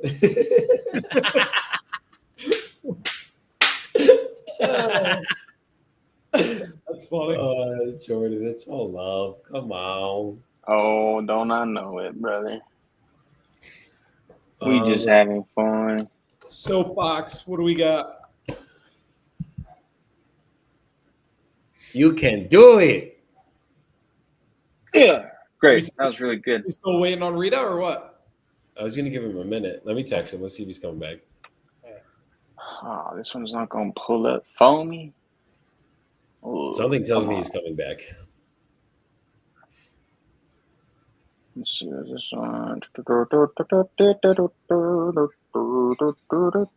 There we go. You see what I mean? You see what I Hey, mean? bro. I had some technical difficulties, bro. First time here. You're good. You're good. We'll get it through. So what you got, Rita? It's your soapbox time. So soapbox, pretty much keep grinding, keep pushing through the hurdles. You know, first time here. You know, got some gems from the big dogs. Ross, Salt Lake closer, shirtless closer. You can't forget the champion. But yeah, just keep grinding and keep pushing through the hurdles. Be grateful. Fuck. I love it, bro. I love it. I got you next because I want to follow up to what Rita said. Put yourself out there, man. Get the fuck out of your comfort zone. Do it today. Do it immediately. Rita, shout out to you, my brother. First time on the live. Listen, first time Joey got me onto a live, I think I sweat through my shirt, and I don't sweat a lot, bro. I don't. It was so far outside of my comfort zone. It felt crazy. I was a little scared. I ain't even going front. I ain't even going to try to play it. I was nervous as hell, but now here we are today. I get excited to hop on these lives now. I have a great time. We move our businesses forward. We're helping each other progress. And all of this is only happening because I had some crazy gringo who said, "Hey, brother, how don't you step out of your comfort zone and do some shit you never done before?" And I'm so grateful for him. I'm grateful that I took a shot on myself. Mad proud of Rita for getting up here, jumping out of the comfort zone, because what happened today is he experienced some fucking growth. So just get out of it, man. Get out of that zone of comfort. That is where all the growth happens. And if you want to grow, you can't be comfortable while doing it. That's just the end of the story. Love it. Love it. Love it. Joey, well, I guess I'm up. that was the silent hint. No, I mean, I was gonna either take it or let you go. I was like, let's see. I was waiting. Same here, bro. Fucking car crash right there. All right. So, Rita, first off, I thought you did an excellent job today. So Thank you, brother. The improvement that I've seen from when we first started is night and day. Can we say the story? Completely unidentifiable closer over here. So congrats to you. Hats off to you for how far you've come in only a couple years. And this is only the beginning. I mean, you're going to be crazy good in 4 or 5 years. Just stick with it. As you said, get through the hurdles. As far as the calls we heard today, this is kind of the biggest takeaway I kind of looked at is get creative. Over the course of time, you're going to get more and more creative on these objections that sound so ridiculous. So ridiculous. They're completely unreasonable. You will get more creative over time. They will get easier because just due to your sheer creativity. Bring a little charm into the conversation. Joey knows best. He's the charmer. Yeah. But bring some charm into the conversation. Yeah. But taking a look at it, for certain sellers, don't get down on yourself. You cannot say the right thing to the wrong seller. And on the flip side, you cannot say the wrong thing, meaning completely fuck everything up. Your words, the script, nonsense, right? Screwing up everything left and right. You cannot say the wrong thing to the right seller who's truly motivated. Yeah. That's facts. That's facts, brother. Don't be hard on yourself. Just fucking head down like a rhino and just you're gonna get that one means you're probably 2 offers away or 1 offer away from closing. Right. Nah, appreciate you, brother. I think the coffin's been opened. We gotta close the door now.